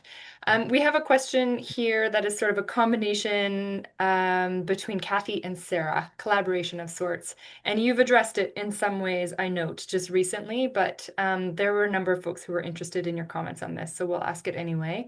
And it says, are there other vectors of concern for transmission between watersheds? So for example, livestock, horses, hikers, recreational vehicles was something you addressed with your signage slide there. Float planes, I imagine we're thinking about fire here. Any comments there? Sure, great questions. And I would say yes to all of the above. In fact, although I didn't mention it, in some of the early information that the Alberta government put out, and I believe Parks Canada too, there was a mention of keeping your pets, particularly dogs, out of the water because of concerns about carrying contaminated mud on their paws from lake to lake if you were out hiking. And I'm not, technically, I guess that's a valid concern, but practically, I'm not sure. Relatively speaking, how much mud can a dog carry on its paws or a horse carry on its hooves when it's walking a backcountry trail potentially? I flagged the others like large excavators, etc., heavy equipment in general. because they pose, in my opinion, a much higher risk of contamination. But good question. Okay, great. Thank you very much. Okay, I'm going to move on to a question that came early on from Newman. And this person says, what does the parasite eat? Sorry.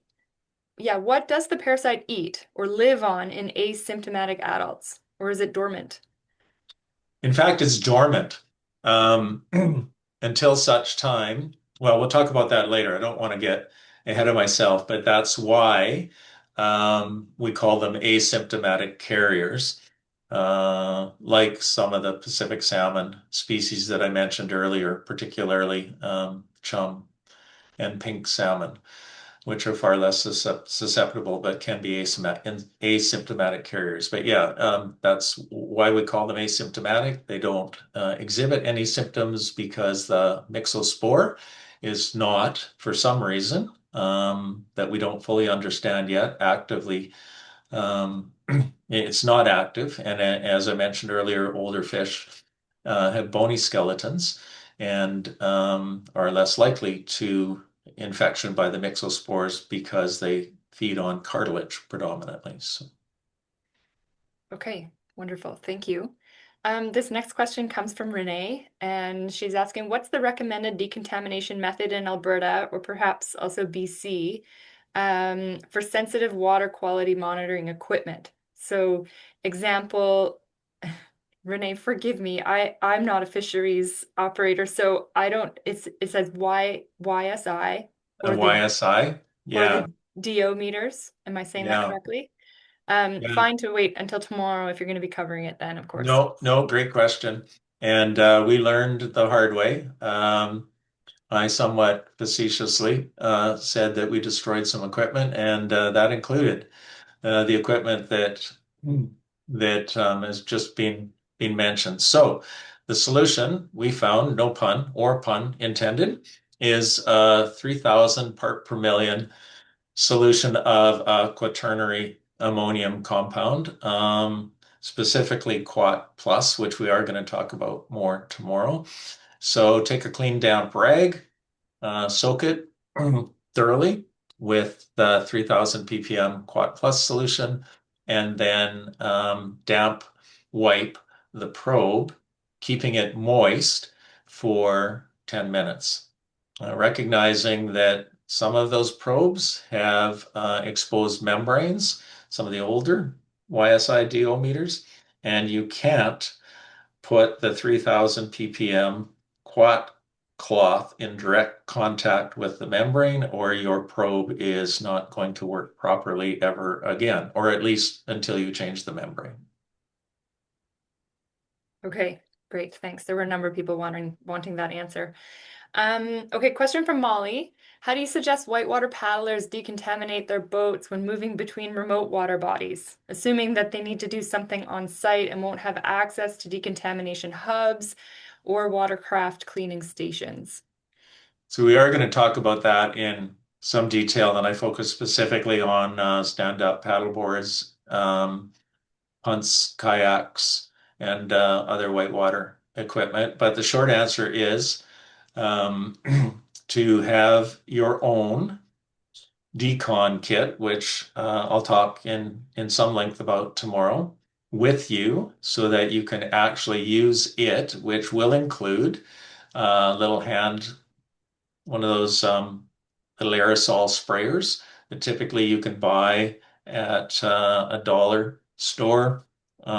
They hold about a liter of water or so, and they have the little squirt or squeeze bottle, and you bring along your solution of Quat Plus.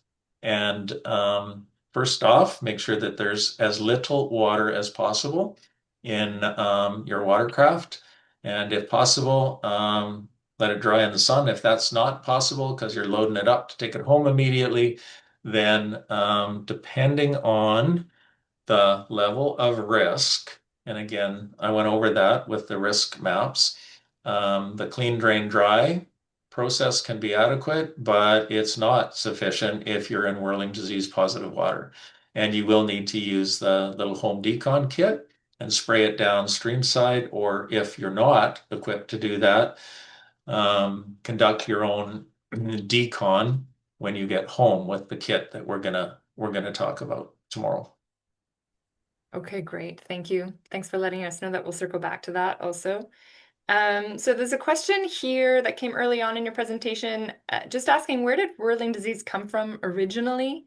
And then Dale, he piped in and he thought it came from 1983 in Germany in a farmed rainbow and from farmed rainbow and brook trout. Is that correct? Any additional comment there? Yeah, I did cover that, but we went through a whole bunch of information pretty quickly. So you can go back to those slides later to see the specific information about distribution, but there's no question that it originated in Europe. We won't know where exactly ever, probably for Yeah. sure, but there's a lot of evidence that points to Germany. We'll talk about that a little bit later and why that is, but there are strains of rainbow trout that seem pretty well adapted because probably of their exposure over um, multiple generations in Germany. So more evidence that it came from Germany. And then it arrived to Pennsylvania, on the coast of the United States in there's different dates in the literature. Most of the literature says 1958, some of the literature says 1956. So it was somewhere between 1956 and 1958. And they think, again, as I mentioned earlier, that it was in either fresh or frozen um, rainbow trout that was destined for the US table market. Great. Okay, thanks. I certainly remember the slide where you were discussing this, as did many others. Got a good chuckle out of it. Okay, Lori asks, how long does the whirling disease survive in dried sediment? Dry In specifically. dry sediment. Mhm. There are published papers that say that myxospores can survive desiccation for up to 2 years. Much longer, obviously, in wet sediments. And I think the figure that I gave was between 20 and 25 years in moist environments. Okay, wow, that's a long time. Okay, there's a question that I think has been combined here from a number of folks, Jillian, Jasmine, Kurt. Question about decontamination chemicals. So our Ovidine, I think you may be speaking to this tomorrow too, so if you don't want to get too into depth, that's fine. Ovidine and Virkon, are they effective? Is there any evidence that whirling disease is evolving a resistance to these decontamination methods? So both Ovidine and Virkon, and there's a number of other disinfectants used in the aquaculture industry, predominantly hatcheries, are iodine, various types of iodine compounds, and they are not as effective. They have a much lower efficacy against whirling disease and are not effective against either of the spore stages. Virkon has promoted use of the company that makes Virkon has promoted use of their product extensively in aquaculture, but I'm not aware. And there is research that has been done that suggests that it is not as effective as the quaternary ammonium compounds. And again, I'm a big proponent of Quat Plus. So, second part of the question was, has the parasite evolved resistance? And that's a really good question. Um, we've only been doing the kind of research on the spores that I referenced in the last 10 years or so. So I'm not really able to comment on that question. I don't know the answer. Probably researchers in another decade will be able to look back at some of the lab work that's being done now and answer that question. Okay, great. Thank you. Okay, next question comes from Brian. Could or should hatcheries play a role in breeding resistant genetics within native salmonoid species? Yeah, great question. A lot of my career was spent managing hatcheries in various parts of the world. And yes, absolutely. There is a place for hatchery produced genetically resistant strains of some of the commonly cultured trout species like rainbow trout and brown trout. And in fact, tomorrow when we talk about um, strategic, the strategic outlook and some of the potential solutions, we'll talk about genetically resistant and hybridized strains that have been introduced into some of the U.S. states in response to whirling disease outbreaks. Okay, great. Thanks.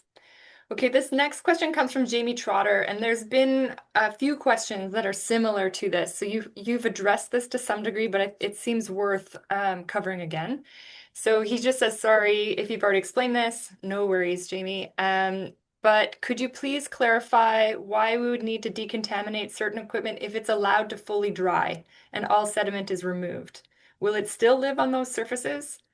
Or as long as equipment is fully dried and there's no remaining sediment, is there no need to use chemicals to decontaminate as well? Yeah, great question. So um, remember the information that I provided about the decontamination risk zones and my mention that decontamination strategies needed to be risk-based. So that's a caveat to my answer to that question. So if you're in a low risk, what Alberta defined as the white zone, then a clean, drain, dry um, approach, which is always good, and Martina is going to talk about that further as a best management practice, is perhaps adequate. But if you're in the Kootenays or in other places recreating that are whirling disease positive, then a clean, drain, dry approach where you remove water, sediment, and any other, detritus, weeds, and things like that from your watercraft is not going to be adequate, specifically because of how resistant uh, both of those spore phases are. So technically, I suppose if you could be absolutely certain that every bit of mud and sediment and every drop of water was removed, and you were in again, what Alberta called red zone or whirling disease positive environment, then theoretically you'd be okay. But um, it's, I think, extremely difficult to ensure that any watercraft is that clean and that dry. And so it's about risk management. Great. Okay. Thank you for that nice, clear, detailed answer. Okay, we just got 2 minutes left, or about a minute or so left before I want to give folks the chance to go have a bit of a break. So maybe we'll try to answer these next couple questions a bit quickly, if I may For suggest. sure. Okay, so one is for testing. Do you need to test fish in order to know test for presence or absence, or is a water sample adequate? I think I know the answer to this, but go ahead. Yeah. So short answer, no, you don't need to kill fish anymore because we have things like eDNA, environmental DNA, and qPCR and metabar coding techniques. So um, we're not typically lethally sacrificing thousands and thousands of fish anymore. We Yeah. can filter water and sample water for the parasite. Okay, wonderful. Thank you. Here's a question from someone who I think arrived a bit late. This was something I think you addressed earlier on. Can live contaminated fish shed spores prior to death? Absolutely, they can and Okay, do great. regularly. Thanks. And then there's a question from Eve. Would love to know the impact on fishery tourism in Alberta when people had to change behavior, plus knowing that fish may have this in them. This being whirling disease, I suppose. Impact, Well, I gave you some figures yeah, about the revenue generated in the hundreds of millions of dollars from sport fishing in Alberta. And unfortunately, and I did mention two of Alberta's blue ribbon trout fisheries that are whirling disease positive, the Bow River and the Old Man. And the consequences have financially have been significant. Like some of the major rivers in British Columbia, including the Cowichan River, there's a guiding industry, and that industry employs hundreds of guides who make their living for at least some of the year, taking people down the Old Man River or the Bow River or the Cowichan River, and many others in British Columbia. And their incomes have been significantly affected because of a reduced client base. great. Thank you. Okay, I think we should take a break. So our plan was to reconvene at 11:05. So we'll be back here and continue on. We're going to have Martina back up next, and we'll see you at 11:05. Thank you very much, David. Nice work. Perfect. Thanks, everybody.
Hi, Martina. Sorry to throw you in so quickly.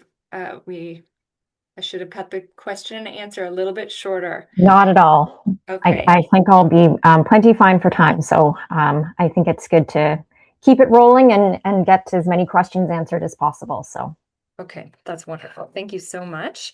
I'm just going to let you take over from here. great. Okay. And you can see my screen? I can see your screen. It looks great. Excellent. Well, thank you very much. And wow, goodness, we've already been provided so much information. David did such a great job of covering a lot. So I'm going to focus for the remainder of this morning session on talking about whirling disease in the British Columbia context in terms of some of the work being done here and talking about really building off of a lot of what David's covered and how that has been implemented here in BC. So I'll touch on whirling disease distribution. I'm going to focus in primarily on British Columbia because David has done such a good job of covering it in the broader context. And then talking about regulations both federally and provincially, and talking about monitoring and response. So I won't go into too much detail here because we've already had lots of conversation about in terms of where whirling disease originated from, how it was thought to be first brought into North America, and of course the first detection in Canada being in Alberta in 2016.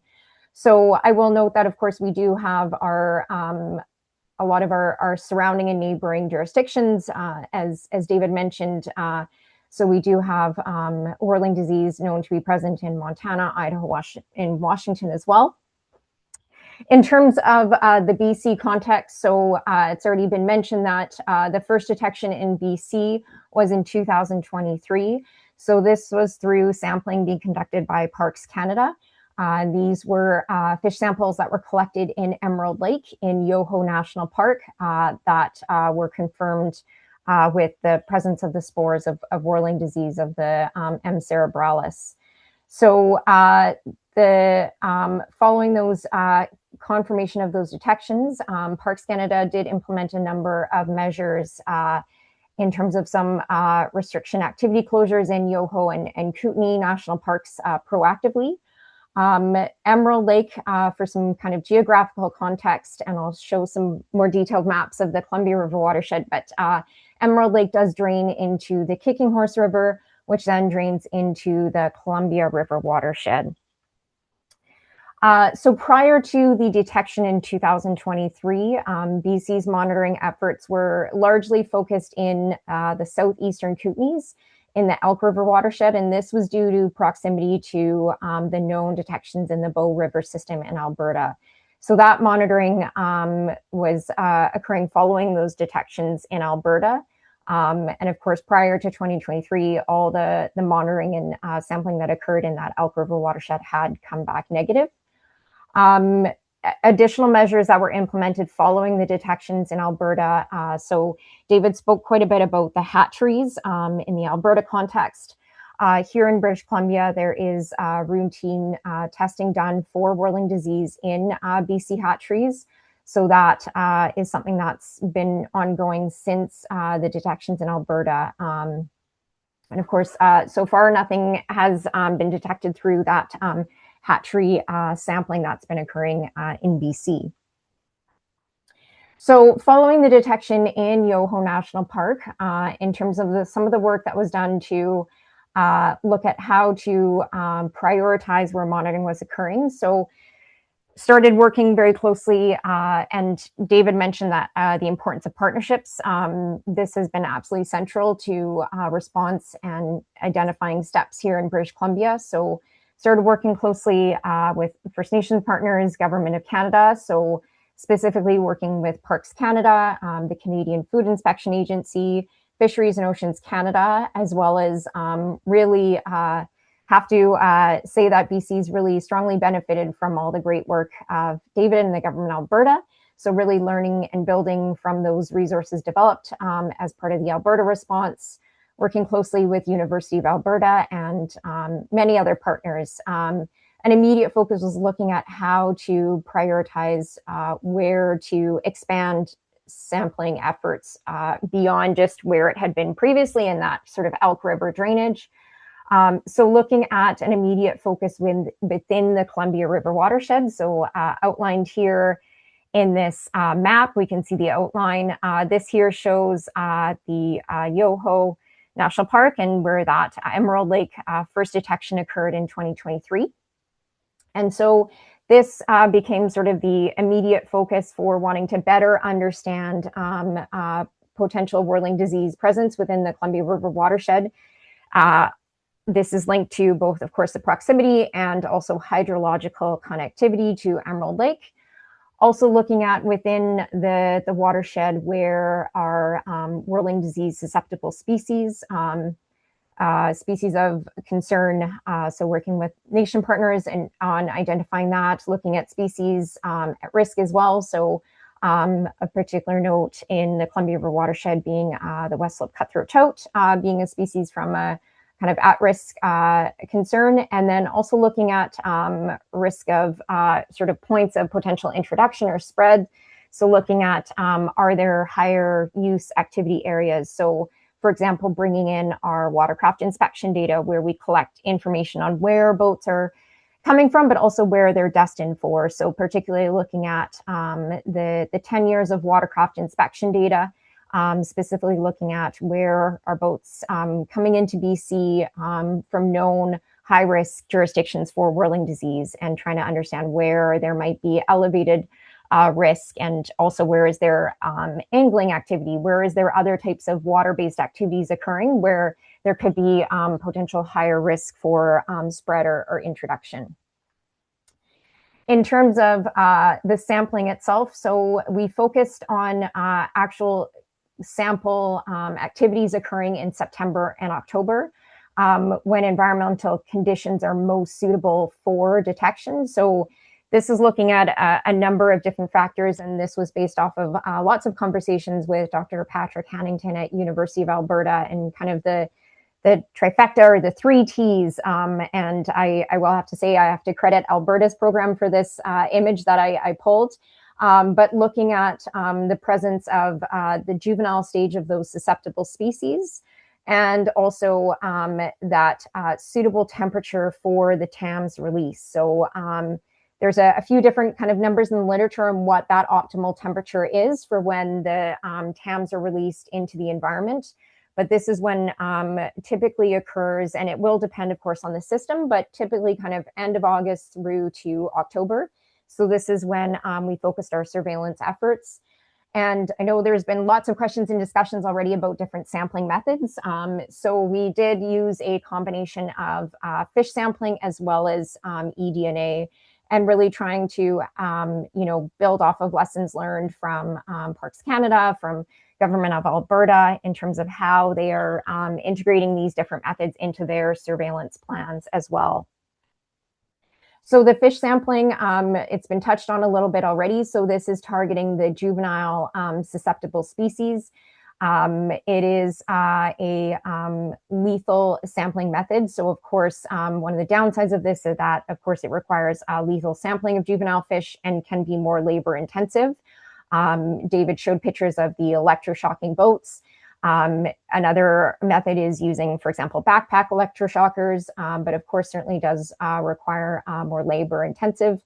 And we here in British Columbia have our samples sent to the Freshwater Fisheries Society of BC Fish Lab, which is actually located here on Vancouver Island.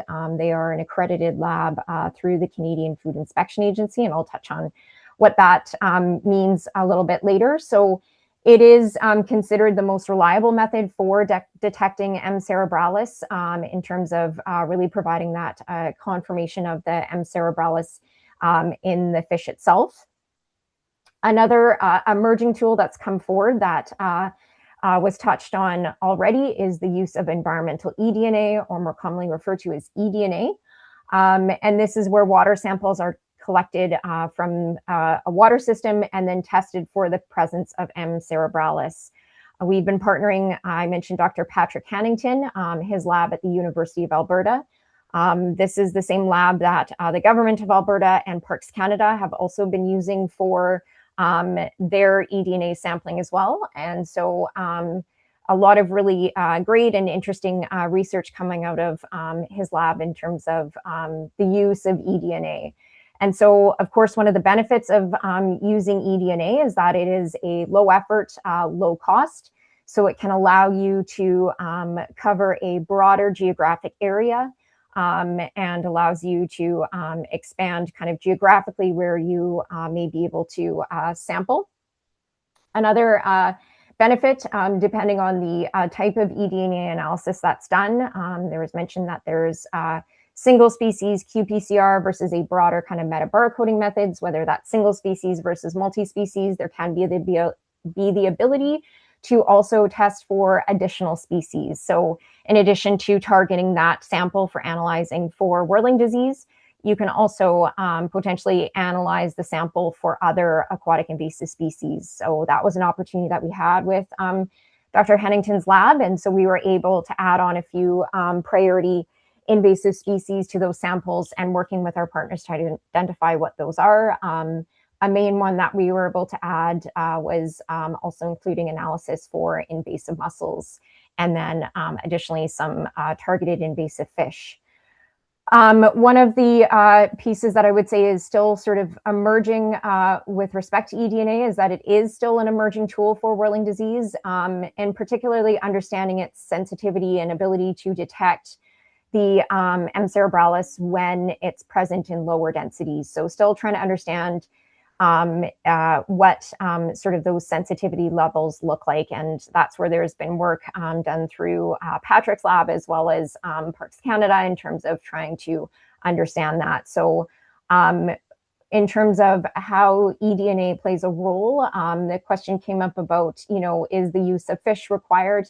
For that confirmatory step of confirming the presence, we do consider that fish sampling is required. Where eDNA plays an important role is, as I mentioned, that ability to sample across a broader geographic area, and that can help identify high-risk areas if there are detections through eDNA that require additional monitoring. So what it can do is, if you sample a broader geographic area, if there's detections through eDNA alone, then that will then indicate those are areas where further monitoring and further testing is needed in those priority areas.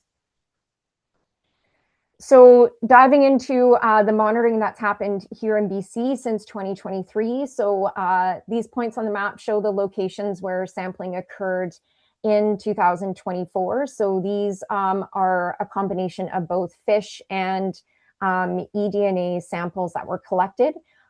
In a number of the sites, we had both fish and eDNA samples collected. You can see there the yellow, again, is highlighting the reference point to the Yoho National Park.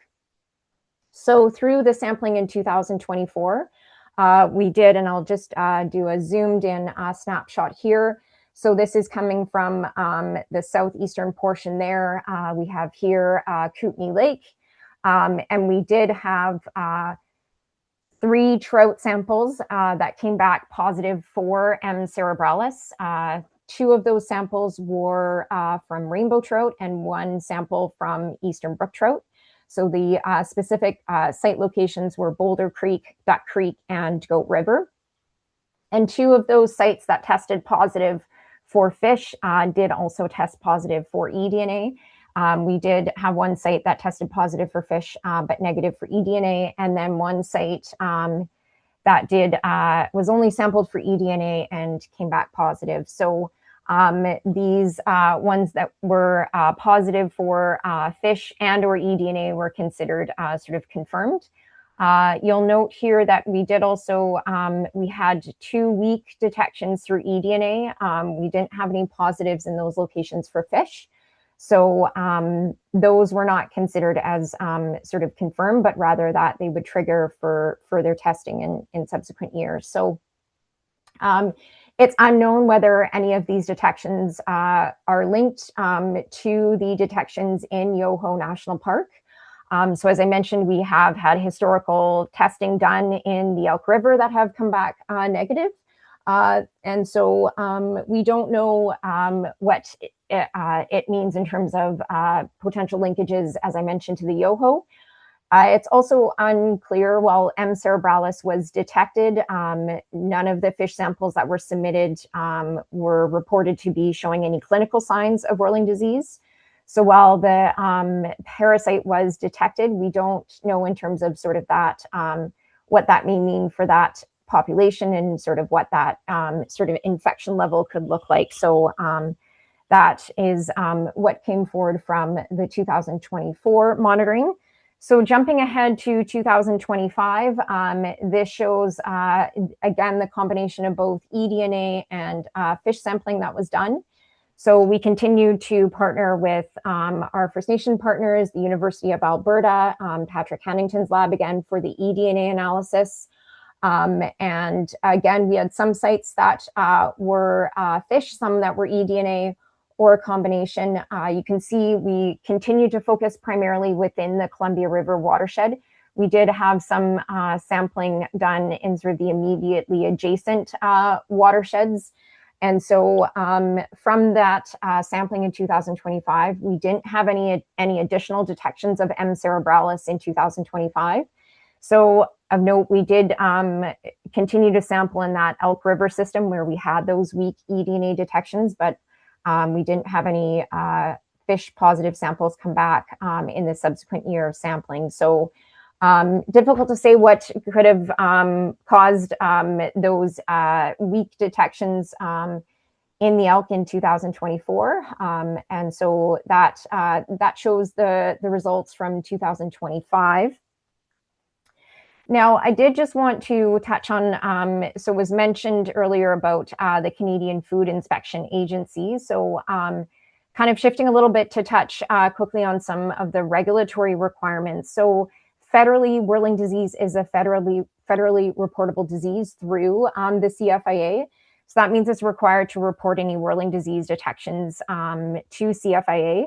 So following the detection in 2023, the province began meeting regularly. Initially, it was, I think, weekly. We were meeting with CFIA and Parks Canada and DFO and just in terms of discussing next steps as those results from the Emerald Lake were coming forward. And following the confirmation in Emerald Lake, CFIA did declare the Columbia River watershed as an infected area.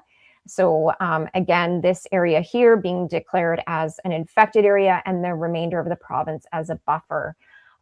So where CFIA is focused in is around regulating the movement of fish, particularly the movement from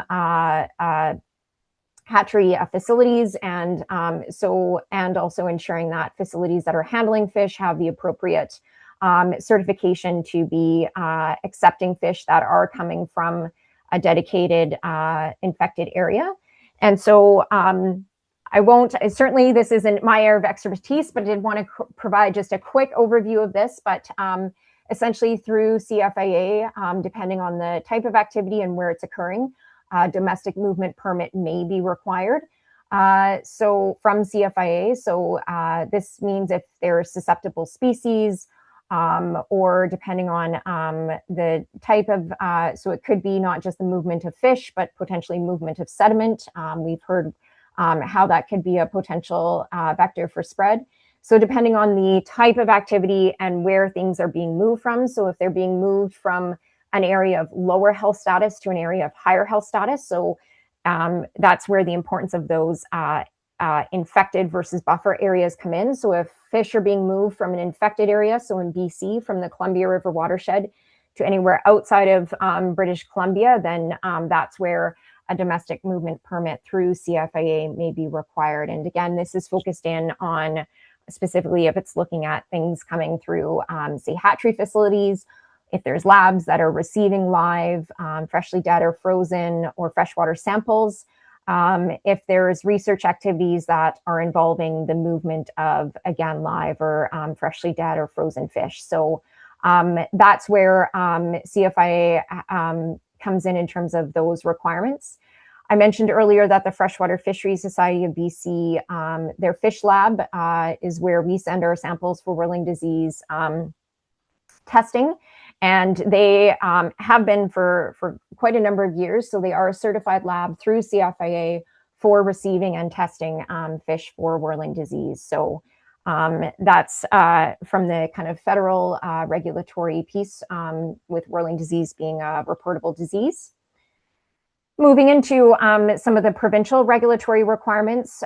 So this was touched on already a little bit by David in terms of measures implemented in BC. So as Alberta has in place, and they've had for a number of years. So one of the kind of immediate actions that was taken in BC following those detections in 2023 is implementing for the start of the boating season in 2024 was the pull the plug requirement. So it's mandatory to have the drain plug pulled in a watercraft when it's being transported overland in BC.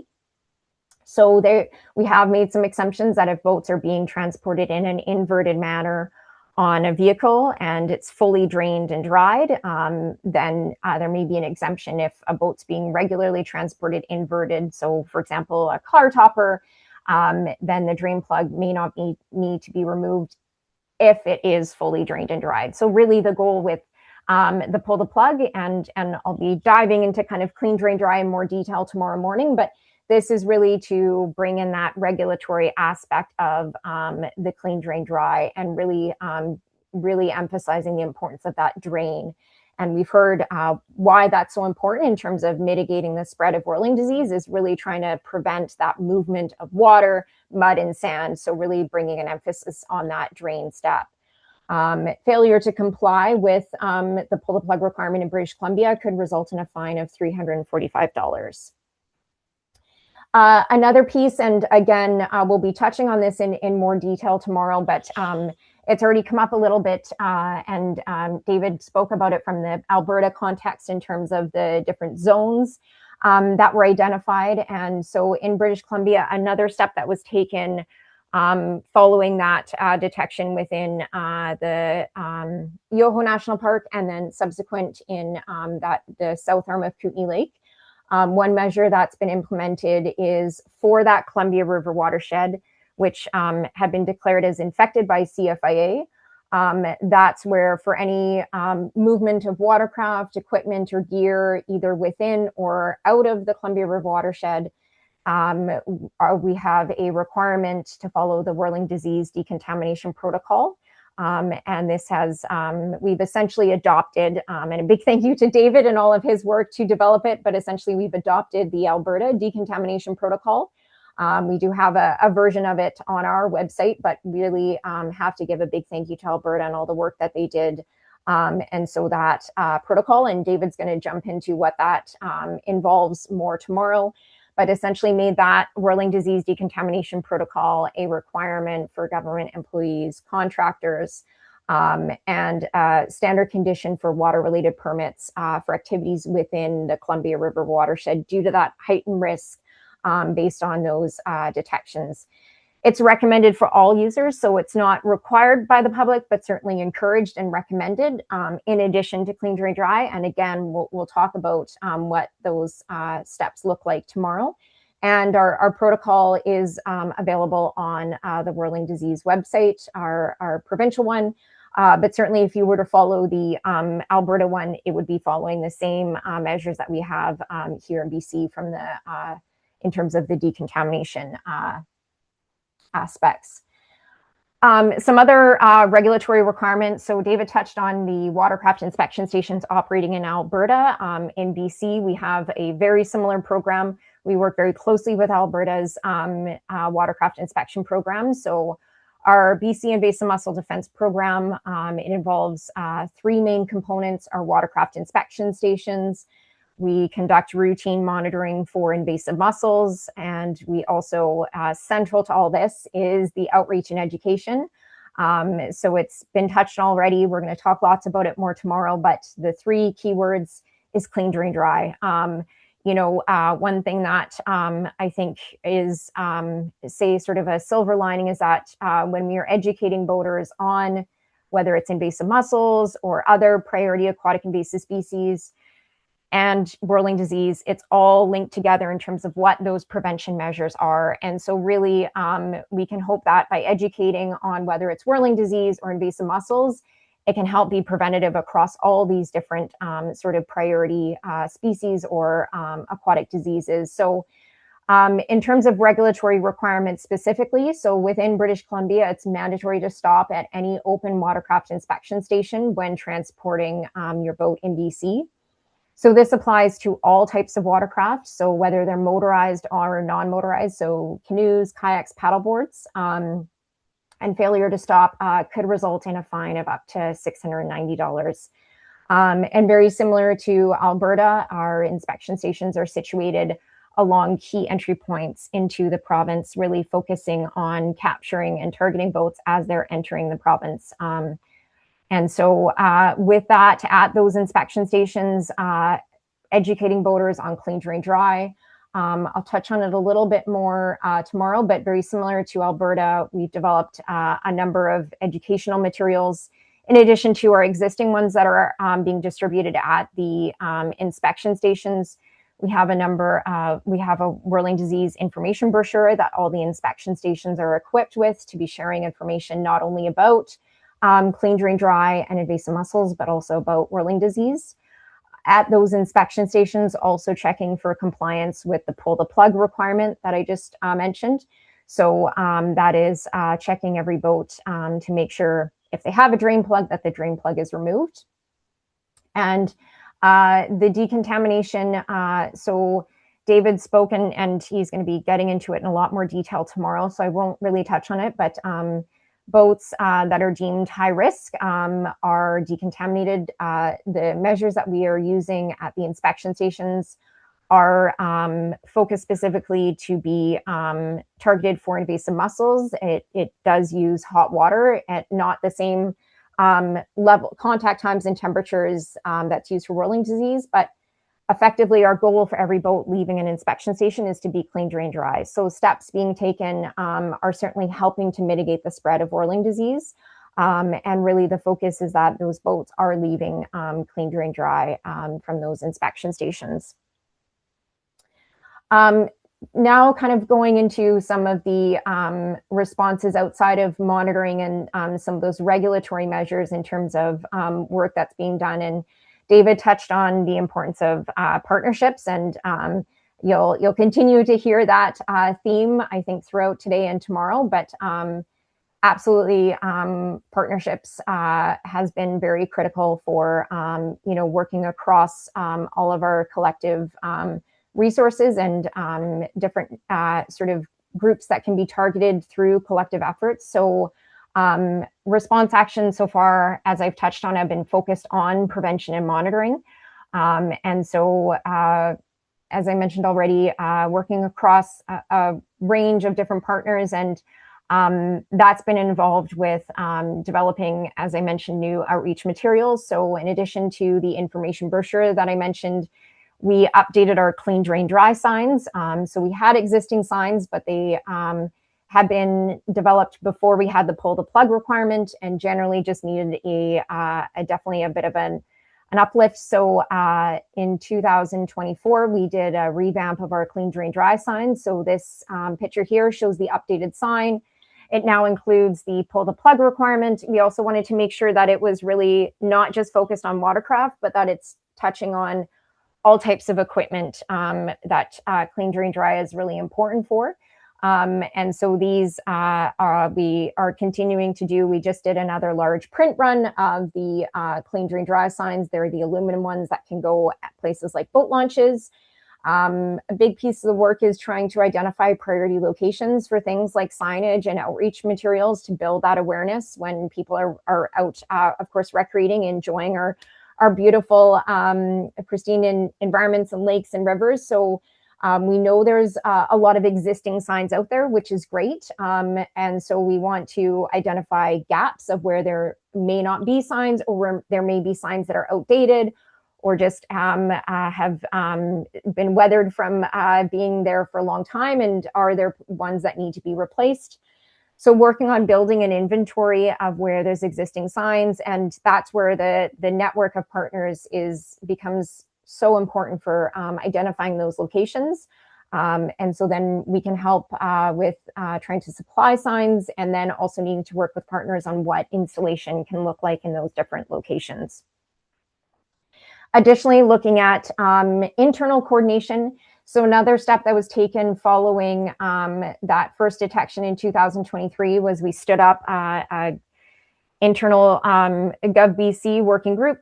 So bringing together across kind of Team BC Gov different ministries and program areas where there may be intersect in terms of work that's happening in and around water. So in addition to WRS, we had members from BC Parks, Ministry of Transportation and Transit, within WRS, folks from our water authorizations and our regional fisheries biologists. And so in addition to, building that awareness to water-based activities like angling and boating, wanting to broaden, casting the net broader, starting to try to bring in some puns. I don't think they're probably as good as some of the ones in the chat, but in terms of understanding what other types of water-related activity could be high risk. So, for example, working with our colleagues in Ministry of Transportation, when they have movement of water for different types of construction and maintenance. So for example, bridge washing, where there are water authorizations for movement of water for those types of activities. And then again, working with our water authorizations teams, a big piece of work that came out, as I mentioned, with the decontamination requirement, is building in that wording of that requirement into the water-related permits within the Columbia River watershed. So that can range from a scientific fish collection permit, but also under the Water Sustainability Act, things like Section 11 permits and having that requirement within it for the Columbia River watershed. So that's been another area of focus. And then, and this here is just a picture of that information brochure that I described. That is available on our website as well. So also worked on updating and developing a Whirling disease website. I'll talk about tomorrow the reporting tools. So if someone were to see a fish observing signs of whirling disease, what to do and how to report it. So we'll be touching on that tomorrow. But that's been a lot of the work kind of internally, in addition to the work around identifying where monitoring efforts to occur. And then lastly, I just wanted to touch on some of the work that we've been doing with the BC Wildfire Service. So just over the last year, working with them in terms of they've been very proactive in wanting to develop some standard operating procedures. And this is building off of a lot of work that's already been done in Alberta and Parks Canada in terms of looking at different operational adjustments to their activities. Of course, there's a very wide range of different types of equipment that's being used by BC Wildfire Service. So mitigation measures for things like pumps and hoses looks very different than for when you have things like fixed wing aircraft. And of course, some of the existing methods for decontamination like bleach and quat can't be applied to things like aircraft. And so what are some adaptations that can be made for their activities, and also looking at where and how they might adjust where they have, for example, water withdrawals occurring. So things like adaptations like dedicated equipment, and then also staying within certain watersheds for where they're taking their water withdrawals. So understanding where higher risk areas in terms of where water is withdrawn. So that work is ongoing, but there's been a lot of support within the Wildfire Service to look at mitigation measures, which is really great to see. And so with that, I think I will stop there. I think that gives some time for questions. Amazing. Nice work, Martina. You're right on time. I'm so impressed. Everyone, we're going to continue doing the Q&A as we have done before. There are a couple people who popped in as Martina was speaking. So if you're joining us for the first time today, we're putting our questions into the chat, and then I'm going to relay them. If you see a question in the chat that you would like to see the answer to, please give it a thumbs up, and that will help us prioritize which questions we have time to ask. And so, of course, Martina, there are some questions for you.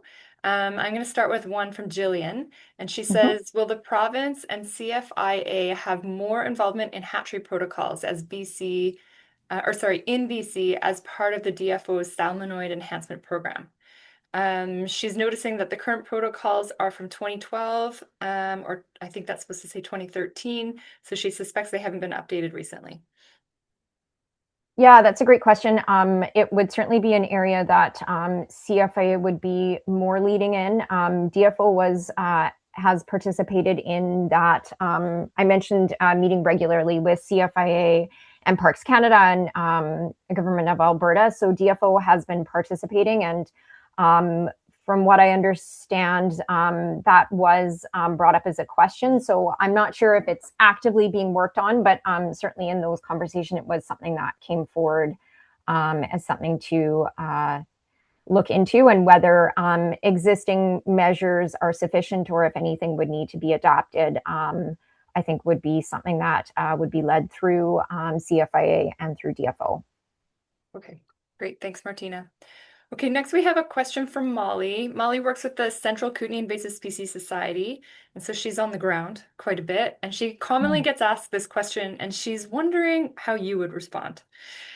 So the question is, if there's no treatment for whirling disease once it's present in the waterway, and it's going to move downstream, why is CDT and decontamination important, given that it'll likely spread over time anyway? Yeah, it's a great question. Of course, it's one that we get asked often, and it's, I think, with any aquatic invasive species, we want to be taking as many proactive steps as we can to try to mitigate further spread. There can be, of course, spread that happens through natural dispersal in waterways, but where it's really key is for us to also be trying to mitigate further spread beyond that too. And so while it may seem inevitable, certainly the measures that we're taking can help in terms of continuing to prevent spread through other mechanisms. And so we know it can happen through natural dispersal, but the more we can do to prevent it occurring through other different pathways can help to mitigate further spread. Okay, sounds great. Thank you. So this next question is being combined. We've got Callie and Ali together here, and it's a bit long, so I'm going to read it. The Radium Watercraft Inspection Station is labeled as part-time as far as they can tell on the BC website. Just curious to know curious to know what part-time refers to. So how many days a week or a month is that? Additionally, what hours of the day would a permanent inspection station be operating? And then there's an add-on here that is wondering if the Columbia Valley would be considered a priority area for highway signage, given that Radium Inspection Station is not operating full-time. And there's another additional question that's being typed right now, so I will maybe add that one in after you respond to these two. Sure. So part-time inspection stations mean that they aren't operating 7 days a week. So it may be 3 to 4 days a week where we have inspectors rotating into those locations. And so we optimize looking at what days of the week they're operating based on looking at our inspection data and when we see peak traffic occurring, which days of the week we tend to see the more activity. And so we try to sort of maximize the operation for those days of the week. Permanent stations will typically be running 7 days a week. The level of operations in terms of kind of hours and things will vary during the season. So our peak operations when they're operating kind of at full hours is going to be from kind of mid to late May till the end of August. And then in our shoulder seasons, basically right now, so we had large of our southern stations open at the beginning of April, and then stations will be operating until end of October, and our shoulder seasons being kind of the spring and the fall where we may not be at full operations for some of the stations. So it does really vary station from station, and some of that adaptation is so that we can sort of adapt throughout the season based on when we're seeing kind of peaks in traffic to keep it having that ability to adjust as needed. Okay, great. Thank you. So here's a follow-up related question.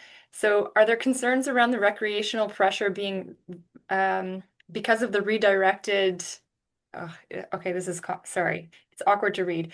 Are there concerns around recreation pressure being redirected into the Columbia Valley as a result of increased Parks Canada visitation? If so, how will the province plan to track that shift in risk?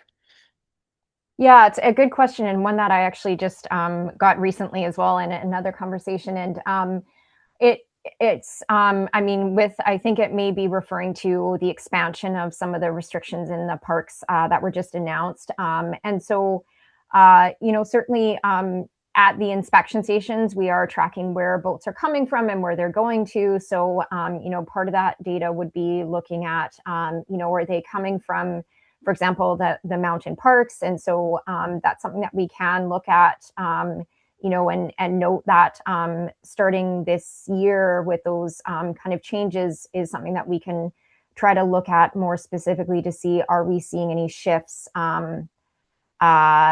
in terms of where we're seeing kind of activity occurring. So that's part of the data that we do analyze and look at each year at the inspection stations.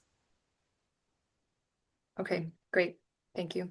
So this question comes from the Elk River Alliance, and they ask if all the work we're doing is within the same larger watershed. So, for example, the Elk River watershed, is it still best practice to decontaminate between working on different tributaries? Yeah, so it's a great question, and I mean, we recognize that depending on the timing of work that's happening and what may be feasible within, sort of a work day or a work window. And David's going to touch on, what some of the different measures are. Of course, as much as you can feasibly do, and there are ways to, mitigate risk in terms of doing your activities, working in a downstream direction. And if you can have dedicated equipment for specific, locations, those are some measures. But I think that's where, depending on sort of the scale that you're operating at, you can there can be adaptations made if needed. And I know David's going to kind of get into some of those, kind of what those different sort of measures can look like tomorrow. Yeah, okay, great. That's perfect. Okay, question from Jillian. She's curious about lower temperatures where whirling disease can spread or thrive. And she thinks that Dave mentioned 5 degrees, but that you mentioned 10 degrees. And she's wondering if she has a misunderstanding there or if somebody misspoke or something. Yeah, I can't recall the context that Dave mentioned in the 5, and certainly Dave, please jump in. The 10 to 17 that I mentioned in my presentation, and I think David may have actually had 13 to 15, and this is where there can be it. That was relating to when the TAMs, the sort of optimal temperature for when TAMs are released into the environment. And there has been some variation in terms of the literature of what that sort of optimal temperature range is. And I think David, great, thank you. He just put it into chat. So his 5 degrees was referencing that TAM production is significantly reduced below 5 degrees. And then those upper temperatures that were referenced is more when the temperature is actually optimal for TAMs to be released into the environment. So when you have a higher chance that they're going to be in the environment. Okay, great. Thanks. And thanks for helping out there, Dave. Okay, question from Molly again. There's a common misconception among whitewater paddlers that clean, drain, dry is not important for their boats, as they believe that zebra and quagga mussels are only a concern in lakes or slow-moving water bodies, not the fast rivers that they paddle. Many are not aware of whirling disease. So is there any additional education at watercraft inspection stations about whirling disease, or does the emphasis remain on ZQM? Great question. I touched on this a little bit during one of my slides, but absolutely, while the focus of the inspection stations is on invasive mussels, we are providing education on AIS generally and whirling disease as well. So our information brochure that we have specifically on whirling disease is provided at all of the inspection stations, and really encouraging taking any opportunity to educate the boaters not only on invasive mussels, but on aquatic invasive species generally and whirling disease. So absolutely. And, it is a great question and point. And the piece around for invasive mussels, where in high flowing waters, there's less risk that they can settle. So because of the high water flows, it makes it difficult for the mussels to attach onto the solid surfaces and attach. But certainly there's, boats moving in fast flowing waters,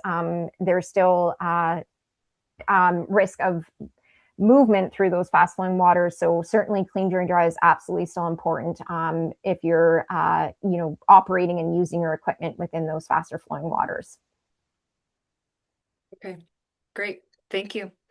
Question from Renee. So she asked if the sites around South Kootenay Lake they were tested positive in 2024, and they came up negative in 2025 because they weren't mentioned in your 2025 stats. But we had Eleanor from the ONA tell us that she thinks that they were not retested since they were already tested as positive, and we just wanted to confirm that that was correct. Yeah, that is correct. So we did do sampling in other parts of Kootenay Lake in 2025, but those exact sites weren't resampled. So we focused in on sampling in kind of adjacent areas from where those positive detections were in 2024. And it was those surrounding areas where we didn't have any detections in 2025. Okay, wonderful. Thanks. I think we've got two questions left that I see right now, and then I'm going to cut it there. Okay. Sounds good. So a question from Jamie. Where can we find maps of BC that show the zone rating through the province? So low, moderate risk of infection, for example, to help us gauge whether we can do just the clean, drain, dry, or if we use the chemical decontamination. So that's, of course, picking up on the question and comments that were put towards David earlier. Yes, absolutely. And great question. So we don't have a low, medium, high zone. What we have is the recommendation for decontamination requirement for contractors and such in the Columbia River watershed. So the BC decontamination protocol within that has the map of the Columbia River watershed where that decontamination protocol is recommended for all water users and a requirement for government staff and contractors. So the protocol with that map is on our Whirling disease website. We'll make sure to include that in the chat. And I think I see some folks are already on top of it and providing possibly the links in the chat, which is great. And we are in the process of working on the maps that I showed of where surveillance has occurred. With that outline of the Columbia River watershed, we are working on getting those added onto the website as well. So, but in the meantime, that decontamination protocol includes the map of that area that is deemed higher risk for that protocol. Okay, great. So last question. Are there opportunities to be involved in the testing or to test in our own areas? So that could be maybe a stewardship group. This question came from Elk River Alliance, maybe individuals, some citizen science support, perhaps. Yeah, that's a great question. And I think we're still kind of looking at what monitoring will look like for this coming year. But certainly, I think one thing for sure is the more eyes out there just looking and observing for any fish that may have clinical signs is really important. And we'll talk about tomorrow about how to report and what to do if you do see something with clinical signs. But, and I think building off of what David was talking about earlier is just the importance of that education and really building that awareness. And so I think continuing to work on building that awareness and, helping to, I think, look at what might be some barriers to being able to, clean, drain, dry, and take those preventative steps, and how are there ways that we can collectively kind of work together to help kind of reduce those barriers for taking those steps. And so always welcome ideas and discussion about how we can help really kind of make those steps more accessible in terms of whether it's clean, drain, dry, or decontamination. If there's ways that we can help to kind of make that information more available and accessible, I think is really key too. So. Okay, wonderful. So I am noticing that I'm losing internet. Oop. Oh, huh. You're still coming through. Your video is still coming through good on my end. So Yeah, I lost you there for a second. I've just taken over screen share, I think. Can you see my final slide? Okay. Yeah. Thank you for answering that last question. You froze for me. I think I froze for a moment, but we are at the end, which is a gracious thing, gracious timing. So thank you, everybody. Thanks for joining us. We are going to come back again tomorrow. So before we do, I just want to do a shout out to our partners, shout out to our sponsors, of course. Thank you to David and Martina for your time today. We're going to do a bit of a deeper dive tomorrow into what we can do about whirling disease. So we'll be talking about best management practices, decontamination protocols, strategies for mitigating risk and preventing whirling disease.